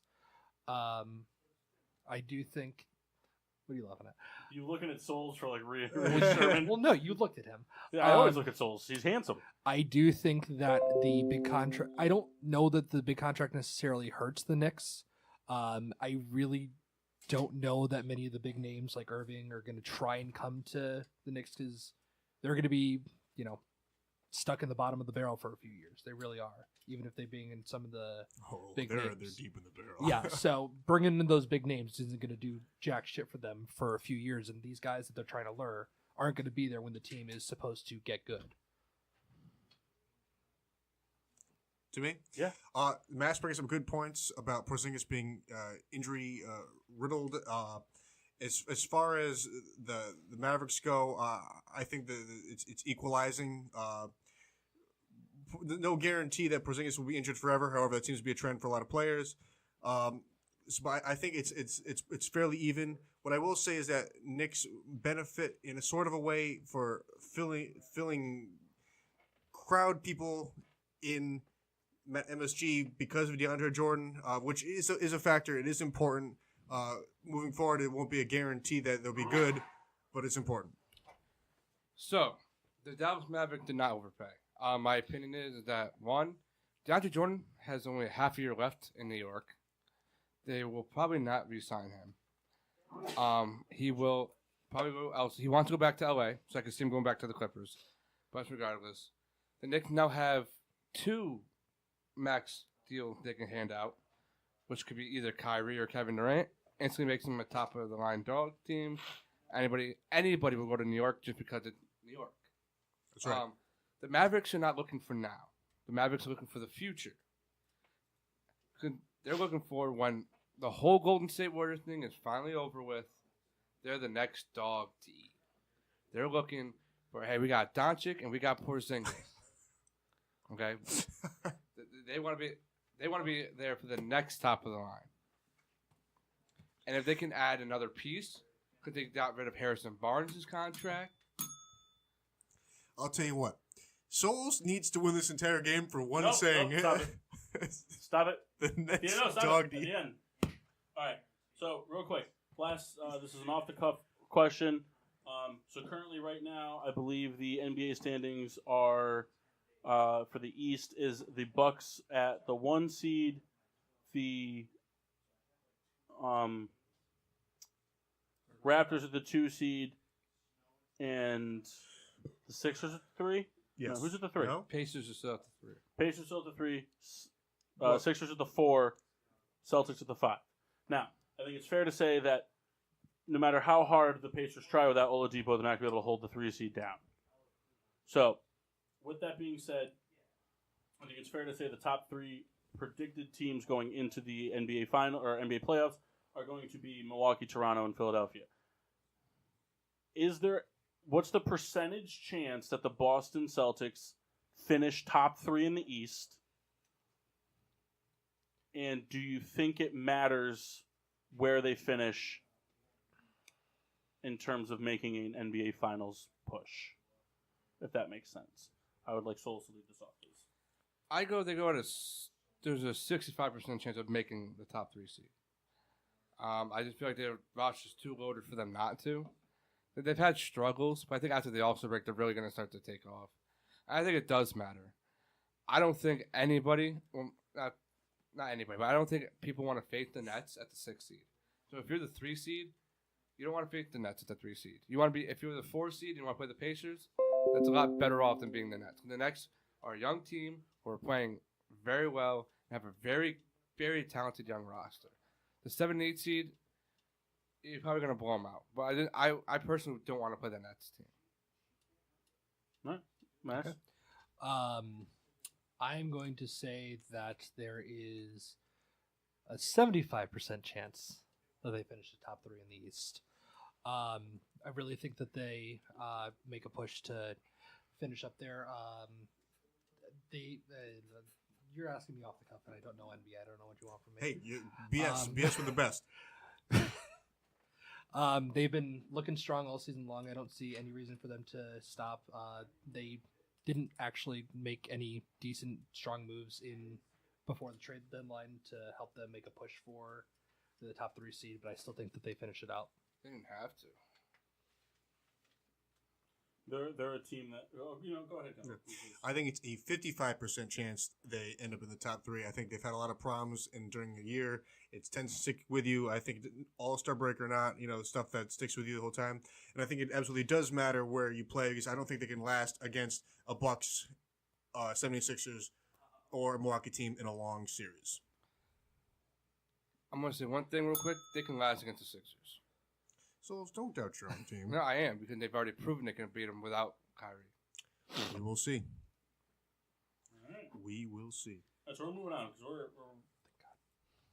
pushed for time here. So we're Mass, it gets no easier from here. Oh, I know. It only gets worse. We're going to the MLB from here. So we're going to start off small and work our way big. So the Nationals sign Jeremy Hellickson to a 1-year contract. What's the reasoning for this? Like, what does this do for the Nationals, assuming they don't get Bryce Harper back? So I don't really know where we are in this rotation, so I'm going to let Kendall lead this one off. Thanks, man. Well, I'll tell you what, it really shores up an awesome rotation already. Foreseeably, he's going to be a 4 or 5, probably a 5. It doesn't guarantee anything for them, winning the division, anything, because of that. The offense still has question marks. But it really, you go up against the Nationals like, hey, we got to hit and we got to be effective. Be smart against, and working the count, whatever. It's a good deal, but it's not as major as like, hey, this guy is really going to make them be in the World Series. Nothing to do with that. All it doesn't really just solidifies the back of the end of their bullpen. I'm sorry, back into their starting rotation. You got Scherzer, Strasburg, and you got Patrick Corbin. You're not gonna really focus on Hellickson as the time goes. Like, you're not gonna prepare for him. You know what he is. He's a junk baller. He's gonna have nights where he gets hit. He's gonna have nights where he does great. It kind of depends on what team he faces. The younger the team, he's gonna be better against, in my opinion. He's just that guy that's gonna be serviceable back there. He's not gonna do anything crazy for him. It's not gonna determine any playoff push for him. It's just a guy that's going to give you solid 180 innings. It's like they said, just the depth move. They're really just filling out the back of the starting rotation. They got rid of Gott because he really hasn't looked like anything special. It's not going to be anything that helps them make a push for the playoffs or anything. He's not any big free agent name signing. He's literally depth, and that's about it. You said Trevor Gott? Yeah, he's a bullpen guy. Is he? Yeah. He's not bad, but he sucks. Got designated for assignment. Go ahead and do that. All right. Real quick.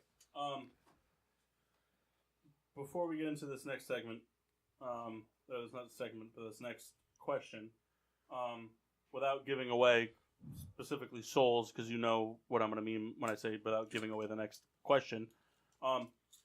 Just off the cusp, real quick, for a point, potentially given your answer, do the Nationals have any chance at winning the division this year? If Harper were to sign somewhere else outside of the division, let's say Harper signs a contract, but it's not in the NL East. Do the Nationals have a chance at winning the division? No. No reason. Okay.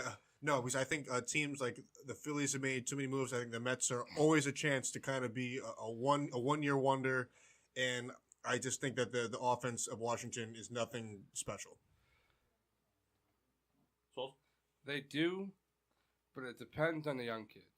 If Juan Soto and Victor Robles comes out balling, they have a very big chance. You said Anthony Rendon, Ryan Zimmerman. You know, they just got Kurt Suzuki, which he batted 50 points higher than any catcher on the roster last year. And makes a mean motorcycle. So, like, any of those, like, they have a chance. But they really need the young outfielder to really make a push. I don't think that they will win the division. I don't think that they'll finish at the bottom of it. You're going to have teams like Miami that finish down at the bottom of that barrel. But Get the nod from Souls on that one. That was an easy one. Yeah. Softball. You got teams like Miami that are going to finish at the bottom of the barrel there. I really am looking towards the hypothetical situation that the Phillies have and anticipating a lot of their big offseason signings. Don't go any further. Souls, you got what I was going for, right? I know exactly what you're going Yeah, okay. So, with that being said, are you done? Yeah. Okay. With that being said, We're down two the people. Philadelphia Phillies. Well, we're going to start with Souls on this one because it's the Phillies. So, Philadelphia Phillies, they decided that they no longer needed the services of Jorge Alfaro and prospects. Are they consider prospects? One of them Prospects? is. All right, The other prospects. one, they're both prospects. But young guys, Sixto Sanchez and Will Stewart, as well as international pool money that they decided wasn't worth it because they had the chance and went out and got JT Realmuto. So, Kyle. Can I go a little longer on this one, please? What preferential treatment? We'll give a little bit. I'm gonna give 2.5 minutes to this one. You may go a little longer. But the reason I'm giving 2.5 minutes is because I want Mach to be able to feel like he can talk on this one. He's been out for a little bit here. So, Mach, the question is Jorge Alfaro, Sixto Sanchez, Will Stewart, and international pool money. Yes, you can go last. And international pool money for JT Realmuto. Regardless of where Bryce Harper lands, does this push the Phillies to the top of the division for 2019? Yes, I think that the Phillies are going to win the division this year. The NL East to me was a team, they were competitive within the division, but no one really jumped out at you, and the Phillies have been making great moves this offseason. To me, they're poised to take that division and kind of be a big threat in the NL. Realmuto was the catcher that the team needed last year, and they have him this year. They needed a defensive catcher. Realmuto can hit. I mean, he's an all-star catcher. The Phillies, to me, are really making big steps to becoming a threat from the National League. I really think that this was probably the thing that's going to put them over the top and help draw in even some of the bigger name prospects, possibly even Harper. But you got baseball's best catcher that just came into your team, can hit like a champ. It wouldn't be the first time that moving to a different stadium, especially one that hurt the player more than it helped them, turned them into one of the arguments for most valuable player award. I mean, you look at Yelich last year, moved and played like a fucking champ. Back-to-back champ. Thanks. I like it. Absolutely helps. You know, the Phillies, we could say it sounds stupid. It could be a catcher away, from winning the division in stride. I see really nothing negative coming from this whatsoever.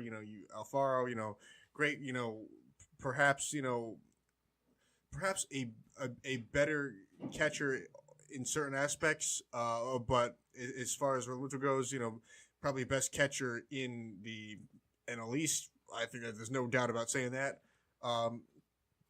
We knew he was going to be moved. I'm surprised it took as long as it was to be moved, but I think if there's one thing that, oh God, Mass. If there's one thing They that the didn't Phillies, hear it. if one thing that the Mass, if there's one thing that the Phils did this year that we're going to remember, I think it's this move right here. All right, so Gilberto?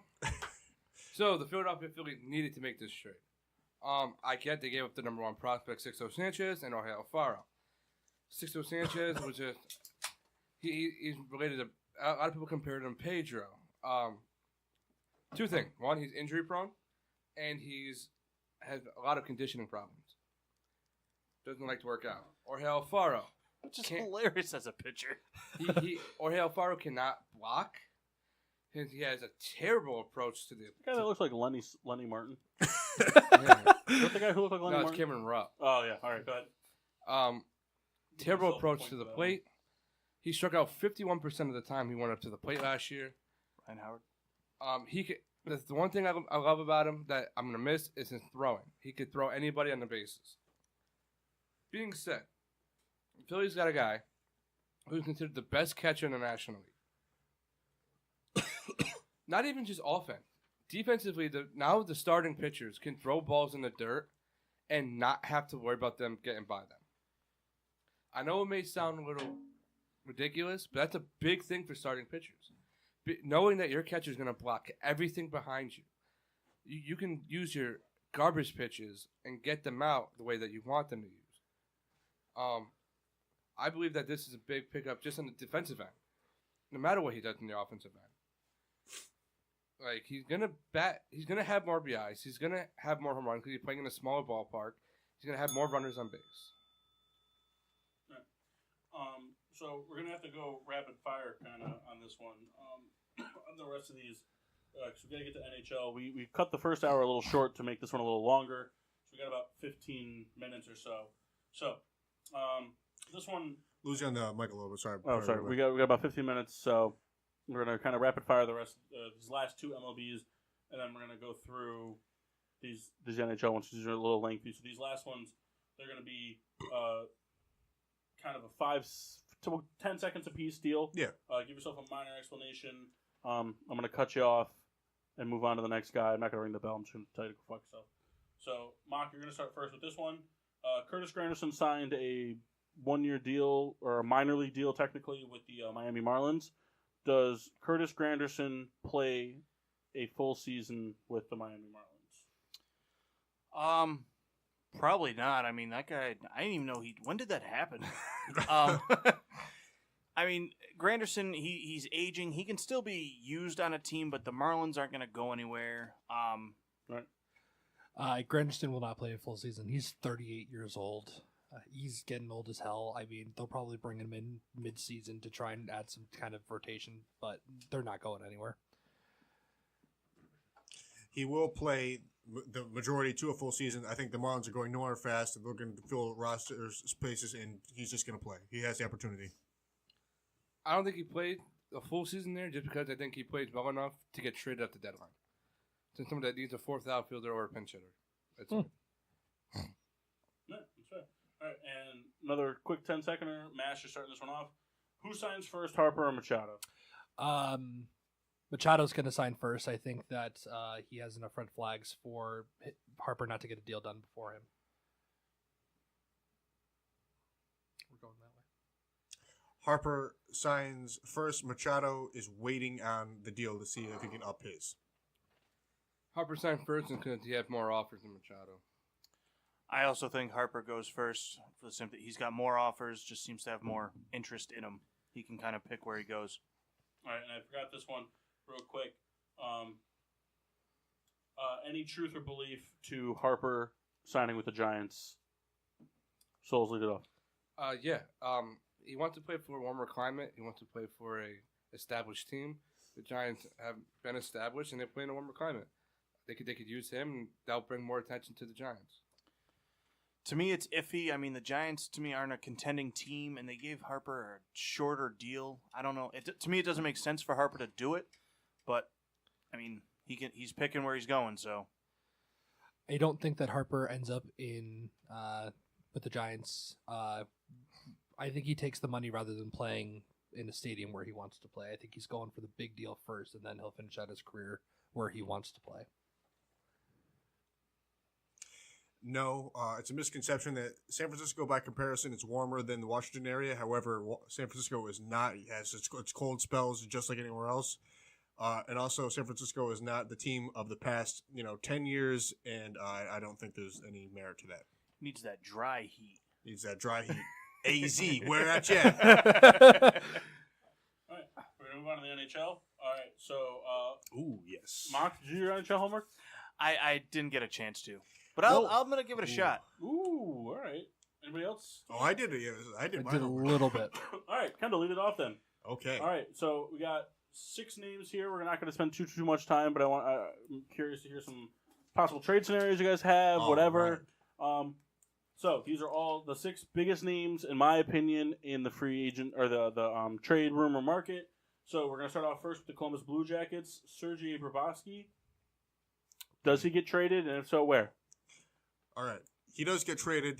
I just want to preface this that not nearly as big as a hockey fan as the Riddler, and I am very poor at it. So, I think he does get traded. He gets traded to the Panthers for Robert Luongo, who has not seemed to fit in with that scheme, and as well as Josh Brown, a defenseman. That is my trade scenario. Riddler, do with that with what you will. Okay, Souls? I have him getting traded to the Avalanche. I have him for a goalie swap with Simon Valmorev. He's expressed interest in playing for the Blue Jackets in recent times, and I think they also throw in a 2nd-round pick just to get the pot stirring. Get that pot stirring. It's got sports jargon that he just threw in there. I think he stays put. Why? Damn it, Kyle. Because he wants to stir the pot at home. No, I don't know. I I think just got your text. I think he stays put, rides it out, signs elsewhere in the offseason. Mass? All right. A I think long breath of silence. I think he ends up signing or gets traded to the Islanders. Islanders could use him, keep him. Wouldn't just be a couple years rental. I think he could be a small building block, small due to his age. All right. Moving on. Are you going to tell us why we're wrong? Paul sounds so disheveled. I've got notes here. I've got notes. Because I'm curious, because The we've third said some hour is not- outrageous The things. third hour is going to be more similar to the first hour. It's going to be shorter. So there's plenty of time for this. Okay. So anyway, with that being said, I texted, fuck, I can't remember his name right now. Jeff. No, hockey fan, friend. Shane O'Brien. Shane. I texted Shane and asked him to listen so that he could throw up on the air to anything you guys had to say. But anyway, all right. SOB. Ottawa Senators player Mark Stone, in my opinion, 4th biggest name on the market in terms of trade deadline stuff. Does Mark Stone leave the Senators? And if so, where's he go? Who's starting this one? You. Me? So this was not what you said, but actually I paired him and Duchesne. Is that how you pronounce his last name? Duchesne. I second guess myself. So I have a monster trade here, and I don't even know if it's legal. Bryce Harper. All right, but I paired them here to the Washington Capitals. All right. Draft picks 1 through 3, as well as 25-year-old Travis Boyd, 27-year-old Dmitry Orlov, and 22-year-old Jacob Varna. Okay. I don't know the rules for the trades. Souls? So I have him just going to Nashville for a 1st-round pick. Nashville needs an upgrade at right wing. I think he can provide them more scoring that they already have. They're in a tough race right now with the rest of the West. I think they could benefit from another score. Okay. I also think the Predators. The Predators have been kind of a dominant team the last couple of years. They can use this as kind of that push. Giving up a first-round pick is kind of, in any sport is tough, but I think they can bite the bullet and make the push this season. I think the Flames will make a trade for him, and they'll give up a first-round pick for him. Okay. So yeah. Yeah, that's all I got. Be thankful I have that much. Okay. All right. Fair enough. I don't know what to do with points right now. All right, go back It's to the safe Blue to say there's Jackets. gonna be a lot of no Artemi points. Panarin. Does Artemi Panarin stay with the Blue Jackets to finish out the season, or is he moving rinks? Souls, lead it off. I think he moves. I think they trade him to Calgary for 2 first-round picks, Sam Bennett and Noah Hanahan. I like how you guys decided, I'm going to throw, some names in here so that Paul's, really thinking. That was my philosophy. I figured it would be. I didn't think that Calgary could benefit from his scoring aspect. The only reason Kyle gets a point over you is because Kyle picks players that he knows he can pronounce the names to. The white guys. You just wait. Well, they're all till I come white. up. Well, the white American guys. Both Sam Bennett and Noah Hanahan are former first-round picks. I think that it's a good enough trade package for the Blue Jackets to take. I honestly think that the Flame, they're in first place in the Pacific. I think they need another score to battle to go to the Stanley Cup. I think the Blue Jackets mishandle this one, and they don't move him. He's going to stay put. I actually end up agreeing with that. I need... all right, so there is potential points in this for both of you. So I need each of you to give me, what do you mean by mishandles this? Meaning that they should move him, similar to the trade Souls just talked about. They should move him to accrue draft assets, but they're not going to, and they're going to end up losing him for nothing. I think that they balk at the price. I think that they think up to the trade deadline they can get more, and they try and just wait out the offer. The offer that they end up wanting to take gets rescinded, and they just end up getting nothing for him. Really Anthony Davis-esque. Yes. I don't think they're asking for the starting lineup for the fucking Predator. For the Flame. Well, it's on the lineup. It is. All right, so I have a feeling I know where this is going to go for one orange-shirted individual, but also Senator Matt Duchene. Wait, I didn't do my Panarin. Oh, you didn't? No. Oh, well, then hurry it up. I Panarin to the Predators in much need. People laughing at me already, I know it. They get Victor Arvidsson, Colton Sissons, Ryan Hartman, and a first-round pick. These are all young guys, not regular starters, and something to shore up a team that has been to the Stanley Cup Finals and have made a push. And this is someone that would bring them back for Panarin. I received 0 points for the thing I just said, and ready to move on to me to start off. All right, started off Matt Duchene, Senators, stay put. If not, for what? He's part of my Same thing package as before. trade. Yes. Just repeat it in case any listeners have tuned in since Yep. then. Matt Duchene. Duchene. I don't know why I do that. And Mark Stone to the Capitals. Champions, by the way. For their first 3 rounds 1 through 3 draft picks, as well as young Travis Boyd, the center, Dmitry Orlov, a 27-year-old defenseman, and Jacob Varna, a 20-year-old left wing. Real quick. Now, so for points I awarded or deducted for the Mark Stone thing, do I award and deduct the same amount of points that I did Yes. before because it's a new thing? Yeah. Okay. All right. Souls? To have the Senators trading him to the Winnipeg Jets for a first-round pick and top prospect Christian Valesin. He's their center. The Winnipeg Jets are more of a defensive rounded team. They've been since they've moved back to Winnipeg, and I honestly think that if they add another scoring asset, they can try and fight for a Stanley Cup run. I think they're still kind of far away, but I think that they add another asset they can battle. Huh? Full disclosure, been filling out my review this one. Way to be Red Baron.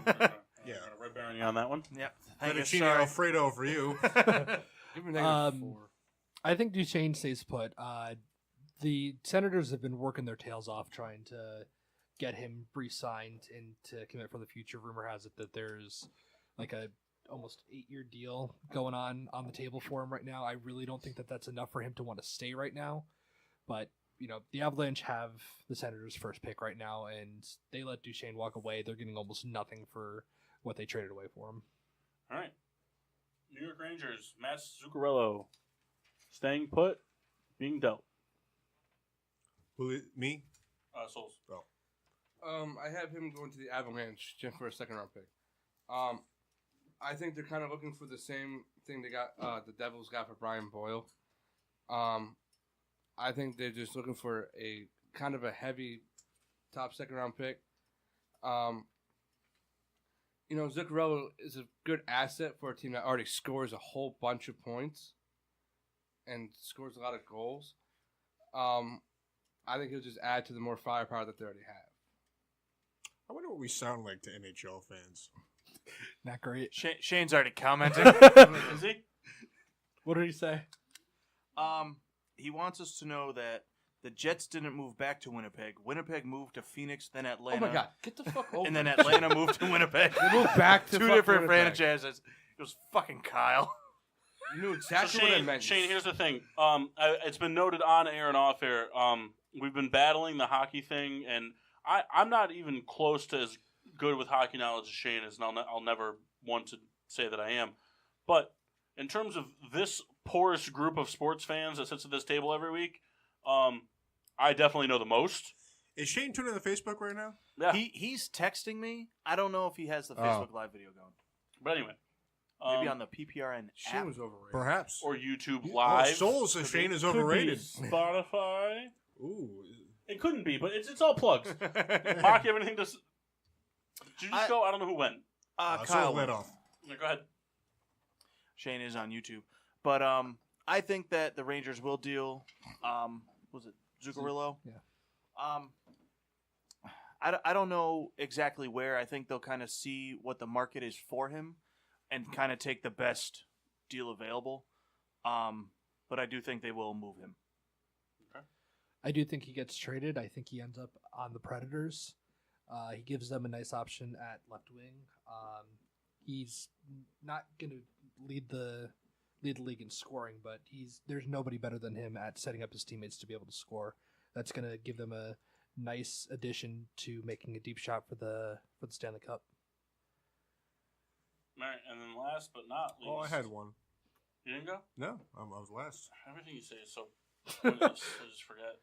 Well, that's nice to know. But how does Ken Shattenkirk sound? I'll tell you why. What the hell is he doing? What the hell is he doing? Nothing. Send him to a place where he can do something. Thank you. I'll take my no points for that. The fuck team he play for? Oilers. Okay. Souls? Houston. Yeah, Houston Oilers. Throw your H's up. They're overrated. All They right, weren't overrated, Wayne Kyle. Simmons, Flyers. I think Does I'll he lead get off this moved? one. If so, where? I have him. Souls lead it off, so Mark has something to piggyback off of. So since Wayne Simmons has a 12-team no trade clause, Which is amazing, by the way. I've never heard that ever. I have him going to the Maple Leafs. They're 15 points behind Tampa Bay, and they're in second place. So I have him trading Kasperi Kapanen and William Nylander and future picks. I don't know which picks they would send off or not, but I think that's enough to get Wayne Simmons. Because they were saying like they weren't willing to trade Nylander in the beginning of the season or whatnot, and now they're willing to talk for a higher talented player to go along with Tavares and Matthews. I also think that Simmons does not get moved. He's been a Flyer for quite some time now, hasn't he? Take this, because I said he got moved. I know. I'm saying agreeing with myself. I know you said he got moved. What does that even mean? I've been saying a lot of guys are staying put. Simmons, Paul, how long has he been on the Flyers? It's been quite some time, right? I think he's 30, so 7 years, maybe. I think he's just a guy that they're going to keep around. I mean, he's a leader. He stays put. All right, so hear me out. Oh boy. Tell us, Mass. Tell us. He's going to get traded to the Capitals. Okay. They're going to give up Andre. Give me the name. Iguodala. What's Sorry. his name? Somebody What are you hockey. talking about? Andre Burakovsky, is it? Oh. Andre Burakovsky. Were we just supposed to guess an Andre? Well, from the cat or from the Andre Capitals, the yeah. Giant. They give out Andre Burakovsky. I can't even fucking say it. Stella! Andre Burakovsky. They give up Andre Burakovsky. They have almost no cap space, so hopefully giving up Burakovsky. What the fuck ever. They give up Andre Burakovsky. Andre Burakovsky. It's like saying Coors Light, man. Are you happy now? Yes, go. All right. They give him up. They have almost no cap space, so giving up Burakovsky will hopefully convince. What? No, go ahead. I'm The done. Riddler is- I'm done now with the sign. The Riddler is Are you good? cringing. good? Yeah, I'm done. Okay. All right, gentlemen. Well, I have my... no, you're done. Wait. You have nothing Wayne to Simmons. input on this. Wayne Simmons to the Colorado Avalanche, a team who's given up a lot of points, as well as scored a decent amount of points. All right. For a first-round pick, J.T. Comper and A.J. Greer, both left wings, something they would benefit from immensely. I wish we had Graves, because I'd make you funnel it in your butt right now. Listen, I read a report 4 weeks old, and I think that says a lot to what I have to say. So this edition of Getting Sports with Drunks Around the Horn has come to an end. Rita's the winner, because We're bad. why not? No, just because, you know what, some Rita appreciation. That was last week. Yeah, but school's She's canceled out. tomorrow. No school tomorrow! That was so loud. Yeah, I know, but she wanted it, and she's a nice girl. She gets a lot of shit. And she deserves all of it, but... All right, so, the winner, drum roll please, is Kyle Souls. Kyle Souls finished with 14 points. There was no doubt in my mind. In second place, drum roll please. You won't believe it, but it's the Mass Chris Massey Hey! with 11 points. In third place, drum roll please, Please don't be Mike Kendall. Machcine Washable with 10 points. And at his natural habitat, in last place, weighing in at somewhere between 5 and 500 pounds, standing at a resounding 6'2", with 4 points. Kendall Reed. Thank you. I'd like to thank I'd like you to know that you scored 12 points, but you also lost 8. So actually, I think that's more impressive than anything. Well, no, because Kyle technically scored 19 points, but he lost 5. Oh, Jesus. So Machcine smart. actually won God. the negative point battle. He only lost 3. He lost 3. Souls and Chris both lost 5. You know what's impressive about Mach? I took away 1 point from Mach for his absence, his length of absence. Damn. Well, because you were gone That's all right. during I know. discussion points when I knew you could make a difference. Yeah. So outside of that, he only lost 2 points. Which is I impressive. was a little generous in terms of docking points in the NHL. I docked him 1 point for not being prepared for the NHL. Can I ask you a So quick because of question? that, I'm not going to keep docking him for saying bad things because what's the point? Can I ask you a question? Was the NHL my entire undoing, or was it the entire game? It was just everything. I just wanted to be sure. It was getting in the car. Getting in the car Oh, today to right. come here. Considering I walked, that's really bad. All right, so I have a couple notes, maybe for some hilarity purposes, if you guys care This to. should be good. Of course, Okay. of course. Also, real quick, Shane, if you're still listening, please text Mock. I'd like your input. I think of the 6 trade deadline targets that we mentioned, I think Wayne Simmons is the most likely to move. There was a point given and deducted to the Mass for this, because I do think he goes to the Capitals, but I know exactly which fucking article he's reading, because he literally read it word for word, because I read that article yesterday. I do think he goes to the Capitals. They do need to find somebody to offer to Wayne Simmons in addition to picks, because the Capitals do not have any cap space, because they're paying a boatload of players right now, but the Capitals are a team that are still technically very much in it right now. I believe they're sitting in second place in their division as of now. Hold on. Did you dock me a point because I read the same article? as you? Yeah, no, I docked you a point because you read the article word for word. Oh, all right. It's called plagiarism, Chris. You went to college. We're a reputable show. Fuck. Anyway, bitch. Also, Wayne Simmons, only black person I mentioned. He's good, though. No, the reason I think he goes to the Capitals is because the Capitals are a physical team, and Wayne Simmons is a physical forward. Wayne Simmons is also a very good power play forward, and the Capitals are a team that love to take advantage of opportunities given to them, whether it's power plays, miscues, mislines, anything like that. They see it and they frenzy off of it. And Wayne Simmons is somebody that could really make a difference for a team like that. So, with that being said, I have a couple things. Who would like to go first in terms of comments? Anybody? All right, so I'm going to go Mark first. All right. Mark, you only had one comment. I gave you a point for the Phillies thing because you kissed Kyle's ass so hard. Hold on. I asked Shane, not before we really move on from hockey. I said, does he have any thoughts on the trades presented? He said valid for the most part. You all lose points for pronunciation. Yeah. But what am I can spend an hour segment sitting here going over NHL news. So a lot of you presented valid trades, but I just didn't you presented the right packages, but just for the wrong teams. If that makes sense. So I didn't necessarily deduct you unless you really threw a team out there that just didn't work. For example, I took a note of it somewhere on my phone. Hold on. Just to say it's me, please. No, it's not. It wasn't you. I think it was actually Kyle. I didn't deduct you a point for it. Where'd you say Wish you had? you did. Where'd you have Zuccarello going? Avalanche. Okay. So I think Zuccarello's most likely landing spot, and Shane, please feel free. We love the comments. I think his most likely landing spot is the San Jose Sharks. They're looking for a winger to play along Joe Thornton to go deep in the playoffs. And Shane, you can comment on And- the YouTube page. He's watching from his Xbox. The thing is. The thing is that How does that San work? Jose through some article reading and some little bit of scoutings and stuff like that through different player pages and stuff like that. I think that San Jose is really interested in going after the Senators. Fuck is his name? Ryan Zingle, but which has a D in it, by the way. Where? Yeah, exactly. It It's actually the starts first letter, DZ sound. but it's not Dezingle. But the asking price for him, I just don't think they have the assets to give away without giving too much. And I think the Sharks, along with a lot of other teams, are thinking along the lines of the Senators are going to do a lot to try to keep either Duchesne or Stone, if not both, before free agency, meaning that Zinger's going to become an unrestricted free agent.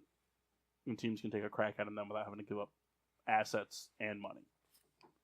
So I think Zuccarello's most likely landing spot would be the Sharks.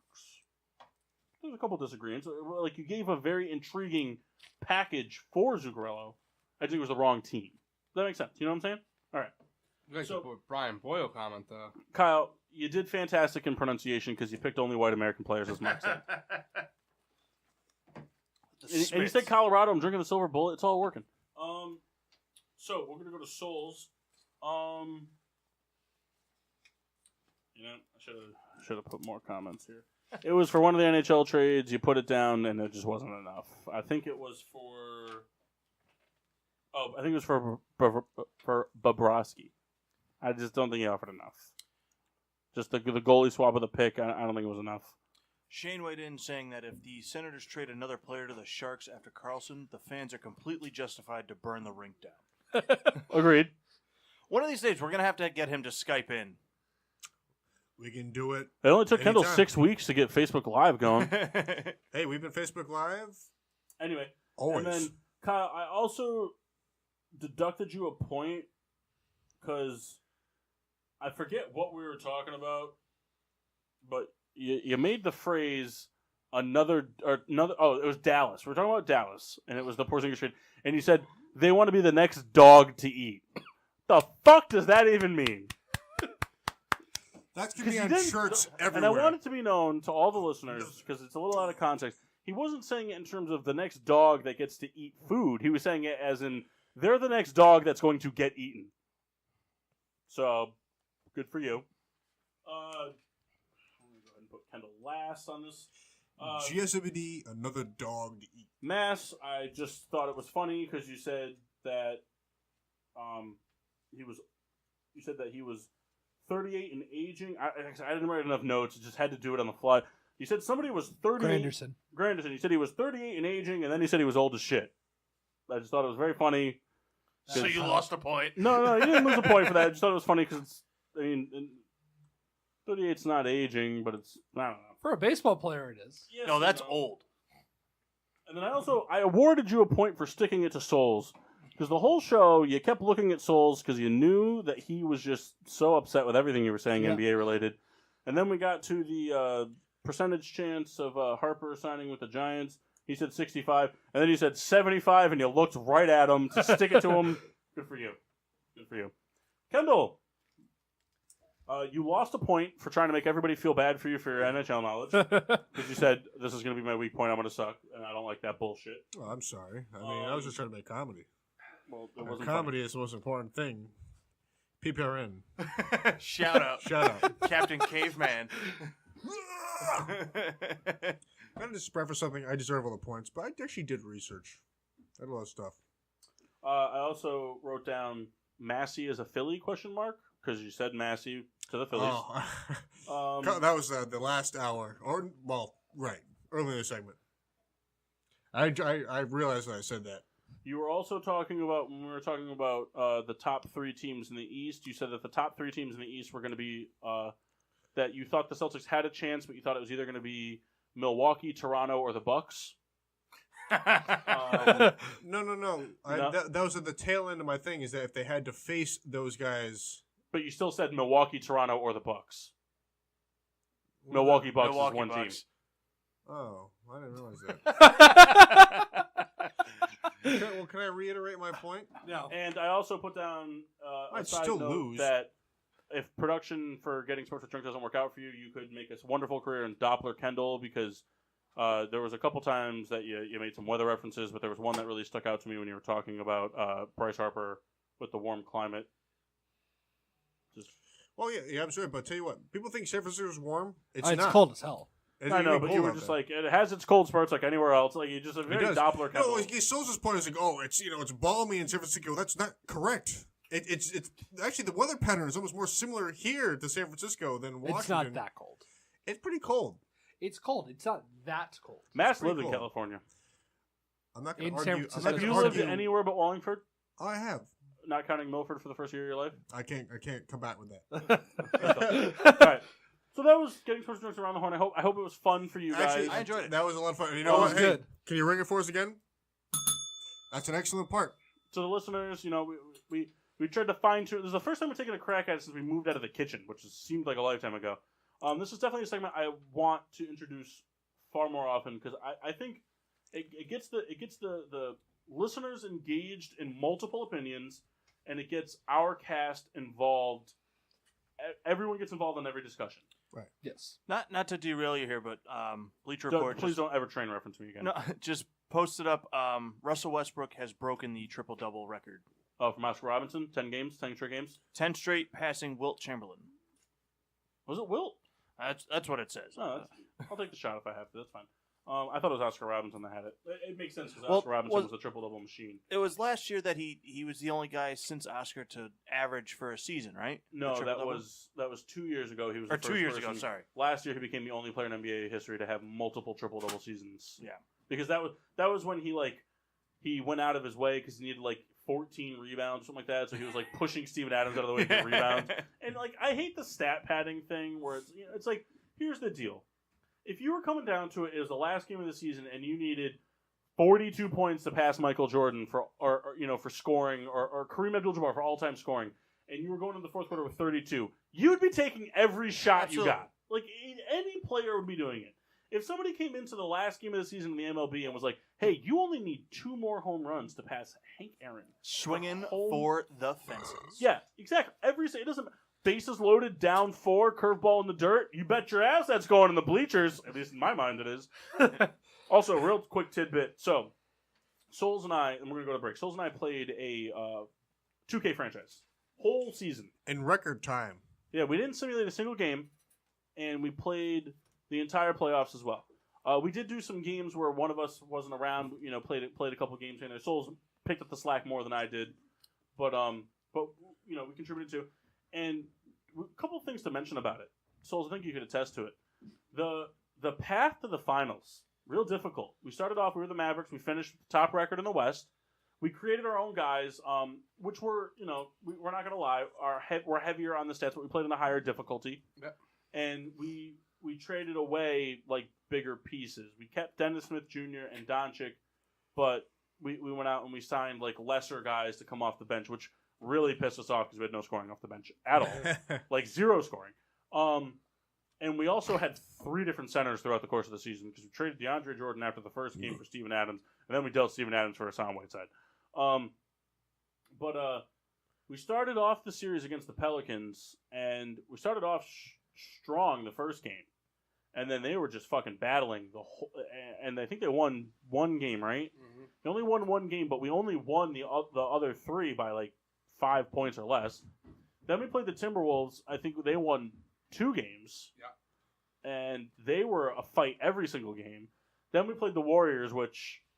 The Warriors. It's the Warriors. Every game but game 6. Yeah. For whatever reason, it took 6 games to beat them. But game 6, we won by like 22 points. But every other game was just so fucking annoying. And then we played the Raptors in the finals, and we won by an average of 35 points a game. It was so... Like, and it wasn't even like... It wasn't even that, like, we destroyed them. Like, the computer, like, really just fucked Kawhi. Like, he just missed every shot. I think Kawhi shot, like, 21% from the field for the final. I think Souls crapped himself over here. Yeah. But with that being said, we 2K's fading. The show is approaching. So I took it upon myself to upload my road to the show. Uh-huh. And I told myself one night while I was waiting for Kyle to get out of work at midnight that I was going to play my road to the show just until I got to 10 home runs. It took 1 3-game series. I had the best 3-game series of my life. Did you play on rookie like Machtos? Nope. I don't play on rookie. Yes, No. you do. I played on whatever it was. It goes rookie, veteran, and then All-Star. So I played on All-Star. That's what the setting was on. But I went in the series. I thought it was pretty impressive. I went 14 for 15 with 10 home runs and 31 RBIs. Oh my God. Jesus. Best part, hit no grand slams. Least impressive part, hit 2 bases clearing singles in the same game. Wow. Guy couldn't make it to second. I had to bail out halfway on the way to second. Like, I'm not going to make it. Hey, well, you can't argue with the results. No. However. Well, we need to hit the break. We do have a few things to cover in the third hour. We're a little pressed for time at this point. We started late. So, coming up in the third hour, we have Mock's Mix Match Mashup. We also have Riddler's Rankings. A fun game. And a fun game. And we have a fun game planned, and we also have beer reviews to get to. Obviously very important since we had our first drain pour. Yeah. This is history. But we'll be back in 5 minutes here on the PPRN Radio Network. And now, back to getting sports with Drunk on the PPRN Radio Network. Welcome back to Getting Sports with Drunk. I'm your host, Cupcake the Riddler, and I'm joined by degenerates All of around. D-Generation X. Break it down. Rita? No one? God.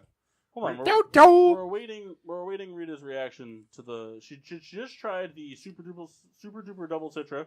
Rita, you from are Thomas lying. Hooker. I don't think she liked it. I think it was too bitter for her because it's a double IPA, so it's got that bitterness, and she's not an IPA drinker. She likes the coffee stouts. So what she doesn't know is Kyle's been spitting tobacco into that can for the last Well, hour. Rita, could you give us a thumbs up or a thumbs down on Little Citra? Would you have it?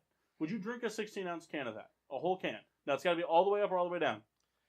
And Rita, your mic is on, so you can say That's yes a trick or no. question because there's no beer she's drinking 16 ounces of. Well, That's true. impossible.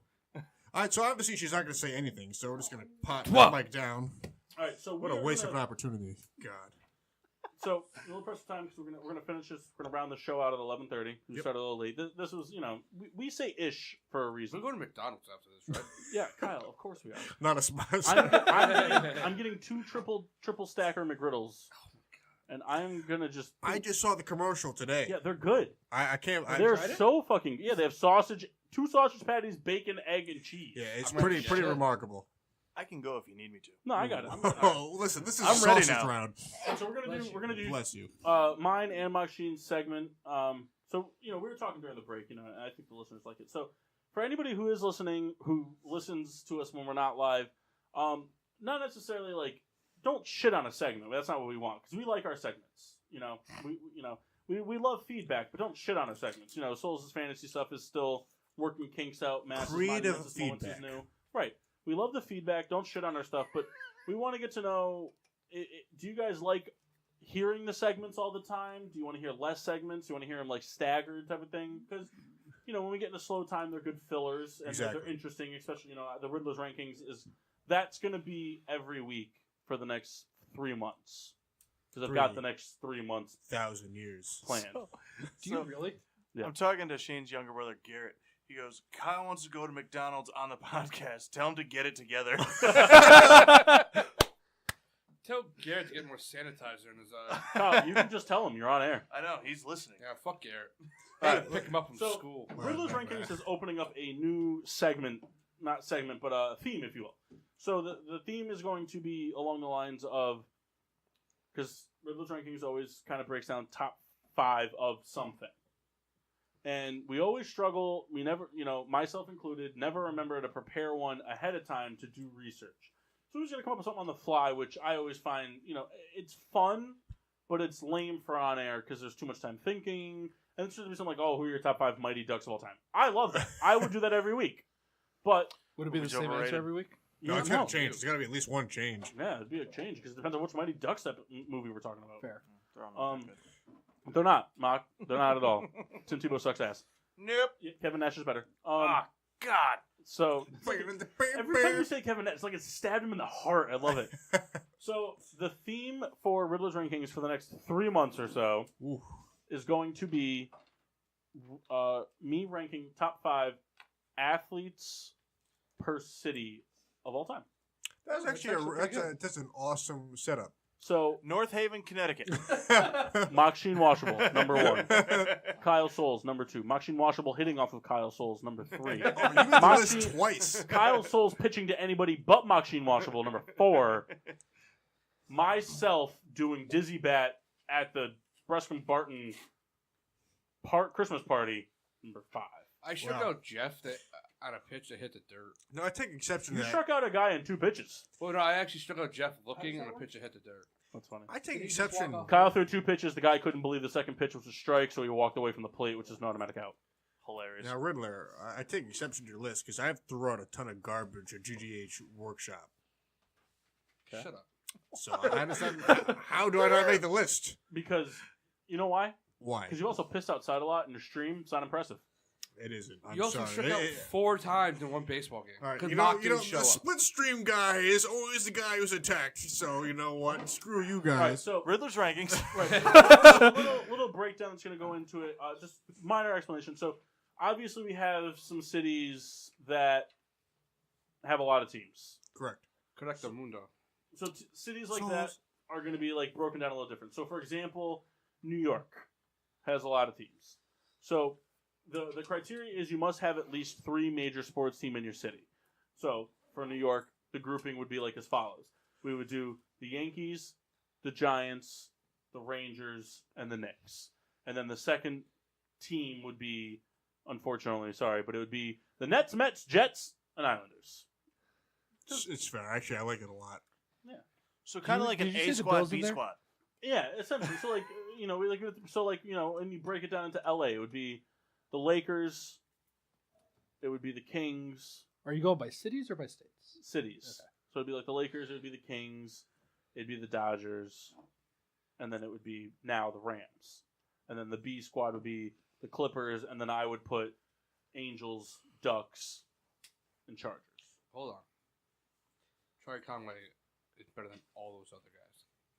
What? You You know- any guys.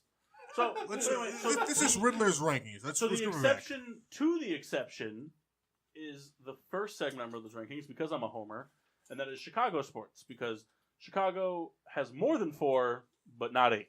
So they have 5. Who's getting excluded? Nobody's getting excluded. Actually, I decided to do this one a little differently, and that's why it's going first. In my opinion, I don't think this is the right 5. If you were to break it down in terms of all time, but I wanted to pick somebody from each team. That makes sense. Can you do both? So, in Riddler's rankings Just like that. for the top 5 athletes of Chicago teams all times, honorable mentions include Frank Thomas, Scottie Pippen, Bobby Hull, and Patrick Kane. But your top 5 are, in order, number 5, Jonathan Toews. I picked Jonathan Toews over Patrick Kane and Bobby Hull because Jonathan Toews, even though Patrick Kane has been the highlight reel member of those 3-time Stanley Cup winning Blackhawks teams, Jonathan Toews has been the captain. He's been the guy that does the nitty-gritty work. He's consistent day in and day out, and he is by far the most clutch member of the Blackhawks during those 3 Stanley Cups. He scores goals when it counts the most. You need an example. Go back and look at their last Stanley Cup victory over the Tampa Bay Lightning when they played the Anaheim Ducks in the Western Conference Finals. Jonathan Toews scored goals when they needed goals the most, including goals that had no business being in the back of the net. Moving on to number 4, Paul Konerko from the Chicago White Sox. A lot of lists that I looked at and rankings had Frank Thomas above Paul Konerko. I don't agree with that. This is Riddler's rankings, not Chicago Sun-Times rankings or any of those other ones. Frank Thomas was a very dominant member of the White Sox. He was very impactful. But Frank Thomas, for me, was an offensive player. Whereas Paul Konerko, he wasn't the Gold Glove first baseman every year, but he was defensively sound, and he was a leader in that team. And I don't think there's anything more romantic in all of Chicago sports than Paul Konerko hitting a grand slam in the World Series. I think that really captivated what Konerko meant to the White Sox, what he meant to Chicago sports, and I just think that it was... I think the only dim light on his entire career was that he chose to retire the same year that Jeter retired, and so that he was just forever in the shadow of Jeter. And he should be. Jeter, by far, a better player, but Konerko was the Derek Jeter of Chicago baseball for a long time. You know, a lot of people will kind of, shit on, that aspect, but it's wrong. It's wrong because there's no World Series. There's no, White Sox on the map without it. Makes no sense. I don't know. I've heard, and Riddler and I, we have a friend close who argued that, the Schwink has argued that. Schwink's been on the show. Schwink will be on again. But he's argued that fact, and it's wrong. It's wrong. Anyway. He pretty much Sorry. said Derek Jeter sucks. No, what? That was not the argument at all. So Shane's weighed in and he said Tony Esposito or get the fuck out, Paul. No, I I don't know what that means, but I hope you do. I do. And so for Chicago, it's going to be different. Chicago's going to have biases in it. And Shane, I hope you can understand that. When it comes down to, grading the Rangers and the Bruins and things like that, there will be much more facts involved and things like that. But for me, especially when I looked at a lot of lists ranking Chicago greats, Esposito wasn't even top 2 for the Blackhawks when they were picking a member of the Blackhawks to be represented. So, and for me, I mean, call it watching the Blackhawks now versus then, but it is what it is. Sorry, Shane. Number 3 is Ernie Banks from the Chicago Cubs. Played his entire career with the Chicago Cubs from 53 to 71. 14-time All-Star, 2-time MVP, Gold Glove winner, home run leader twice, RBI leader twice. Has his number retired. He meant everything to that franchise. He just had the unfortunate of playing for a club that was in the worst World Series drought ever for a very long time. But, his play was not a result of that. He was an absolute stud for the Cubs in his time. He's one of the most impactful players in Cubs history and one of the best Chicago athletes ever. Number 2. Any guesses? It's Michael Jordan. Yep. I mean, of course. There it goes. Of course, it would be on the list. However, Michael Jordan for me is number 2. And the only reason I say that is he deserved everything he got. He was an absolute stud. I don't think the Bulls would have won 6 championships without him. I don't know if they would have won 1. It's hearsay because we didn't get to. It wasn't an option. Yeah. But with that being said, I think that Michael Jordan is the greatest player of all time in terms of basketball. there's a lot of debate about LeBron versus Jordan, all that stuff. Jordan definitely meant a lot to the city. He meant a lot to the culture. Air Jordan, all that stuff. He's an icon for forever. But number one for me, Smoking Jay Cutler. this guy gets me. Get out. Number one's Walter Payton. For me, it's just Walter Payton brought a lot of life to Chicago Bears franchise that really was in a darkness in terms of championships since the Super Bowl era started. They really hadn't seen greatness in a position since Gale Sayers and Dick Butkus. And then, Mike Singletary, Richard Dent, the Refrigerator, Jim McMahon, those guys all played a huge part. But Walter Payton was absolute magic from the minute he touched the field until the minute he left it. He is, in my opinion, the number one reason they made it to the Super Bowl. The number one reason that the defense was able to be as good as they were was because Walter Payton was able to keep the offense on the field. There's arguments can be made, but I think that Walter Payton's the greatest running back of all time. I hate the argument about Barry Sanders because if he played longer, he would have been, but he didn't play longer. It's like saying Calvin Johnson would have been better than Jerry Rice, but he's not better than Jerry Rice. So there you go. But with that being said, I think that Walter Payton brought a lot of life back to the city of Chicago before all these other athletes came in. Ernie Banks was there before Walter Payton, but Ernie Banks didn't bring a championship to the city. The city experienced a very long drought of championships, and Walter Payton came in, won a championship in '85. Then they didn't have to wait long to win more championships. Then they didn't have to wait too much longer to win more championships and more championships. And Walter Payton kind of kick-started that with the '85 Bears. And so in my opinion, I think Walter Payton is the most iconic and important Chicago athlete of all time. Very fair. That's for those rankings. Did Shane have anything to say about Esposito? No. All right, he's going to shoot me in the face, I know it. All right, so Mock's Mix Match Mashup. Mock, can you say it? Mock's Mix Match Mashup. Can you say it faster? Nope. All right. All right, so Sorry. It seemed like it needed I a like beatbox. It was terrible, I know, but So here's what I got for today. I have 3 retired MLB pitchers. I'm gonna give you their career. Can't lift up. Lift up is no good. I don't know, it's pulling forward. I'm gonna give you. I got it. you know what the problem is? I guess it wasn't screwed in tight enough in the base there. It's got to be really flush. Mass, I got it. Go sit down.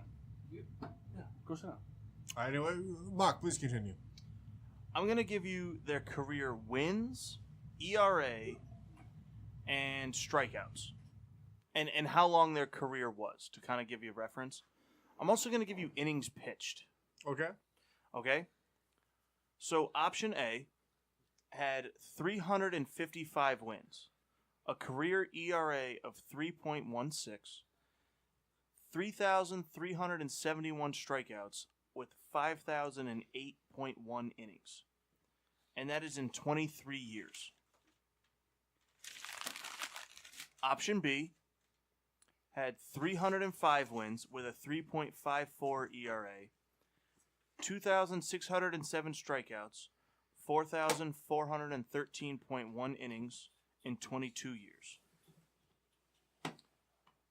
Option C had 165 wins, a 2.76 ERA, 2,396 strikeouts in 2,324.1 innings pitched over 12 years. Can I have number 3 ERA again? 2.76. Thank you. Souls? I'm going with A. Okay. I'm going with B. I'm going with A as well. I'm going to go with A. Anyone care to guess who? I think A is Randy Johnson. I got to be honest, I have no idea.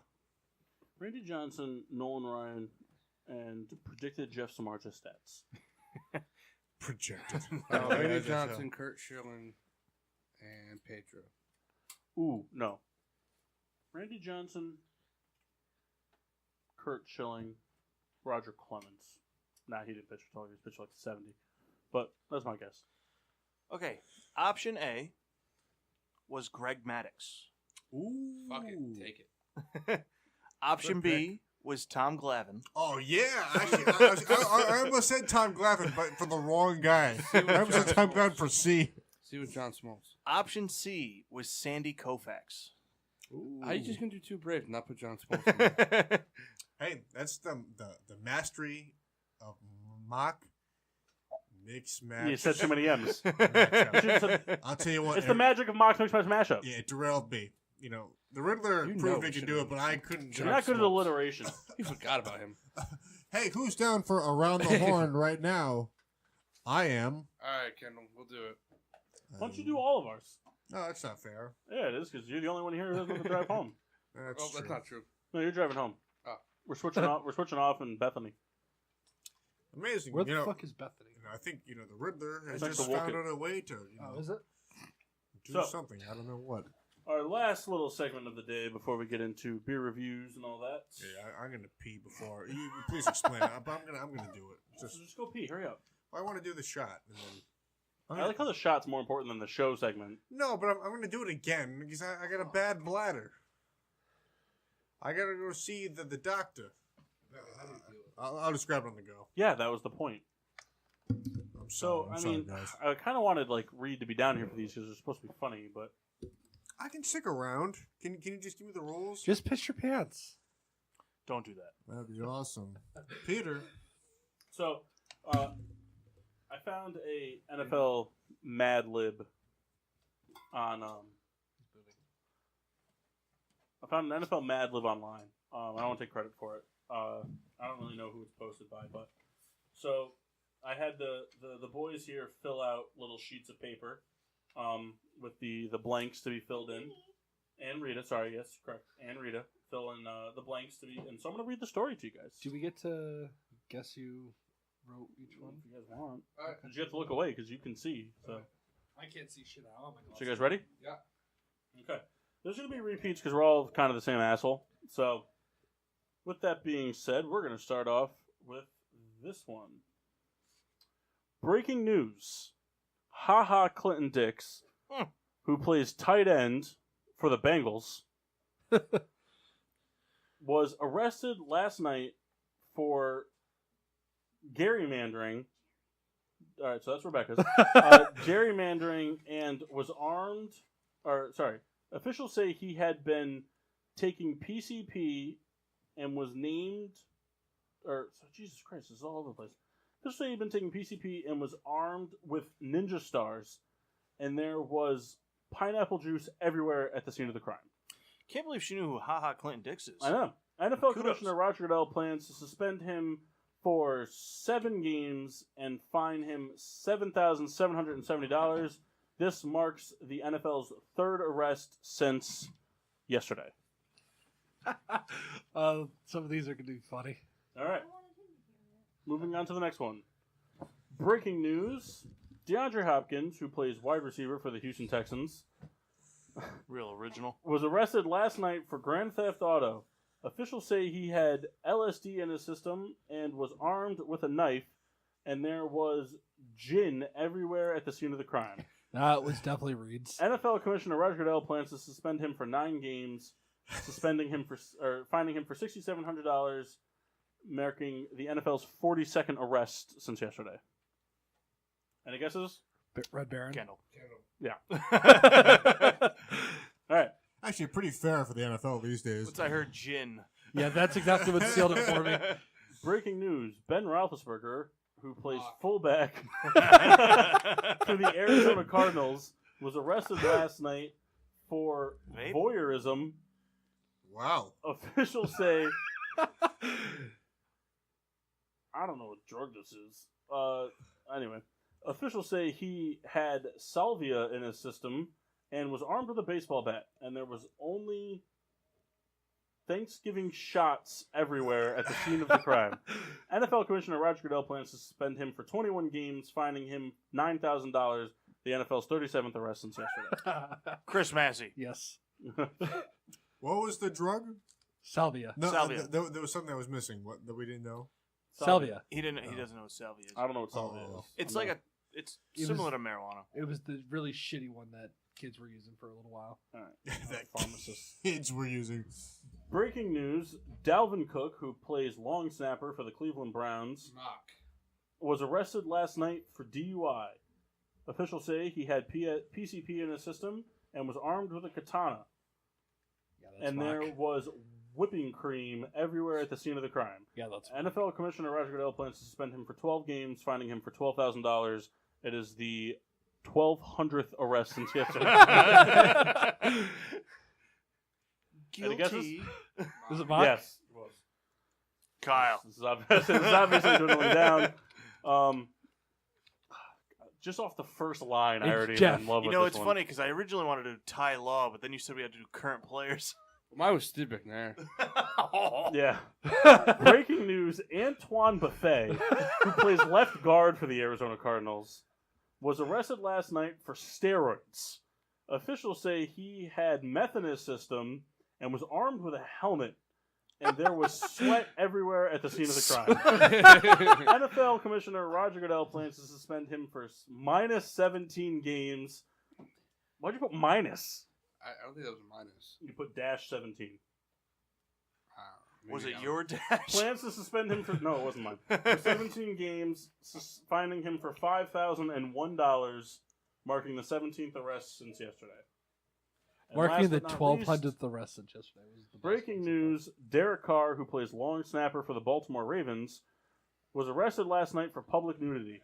Officials say Deserves it.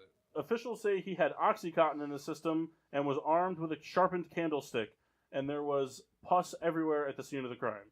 NFL Commissioner plans to suspend him for 4 games and fine him $4,700, marking the NFL's 48,000th arrest since yesterday. My Thank you, goodness. Jeff. And there you have NFL Mad Libs. All right, that was good. I like that a lot. And we should do that again.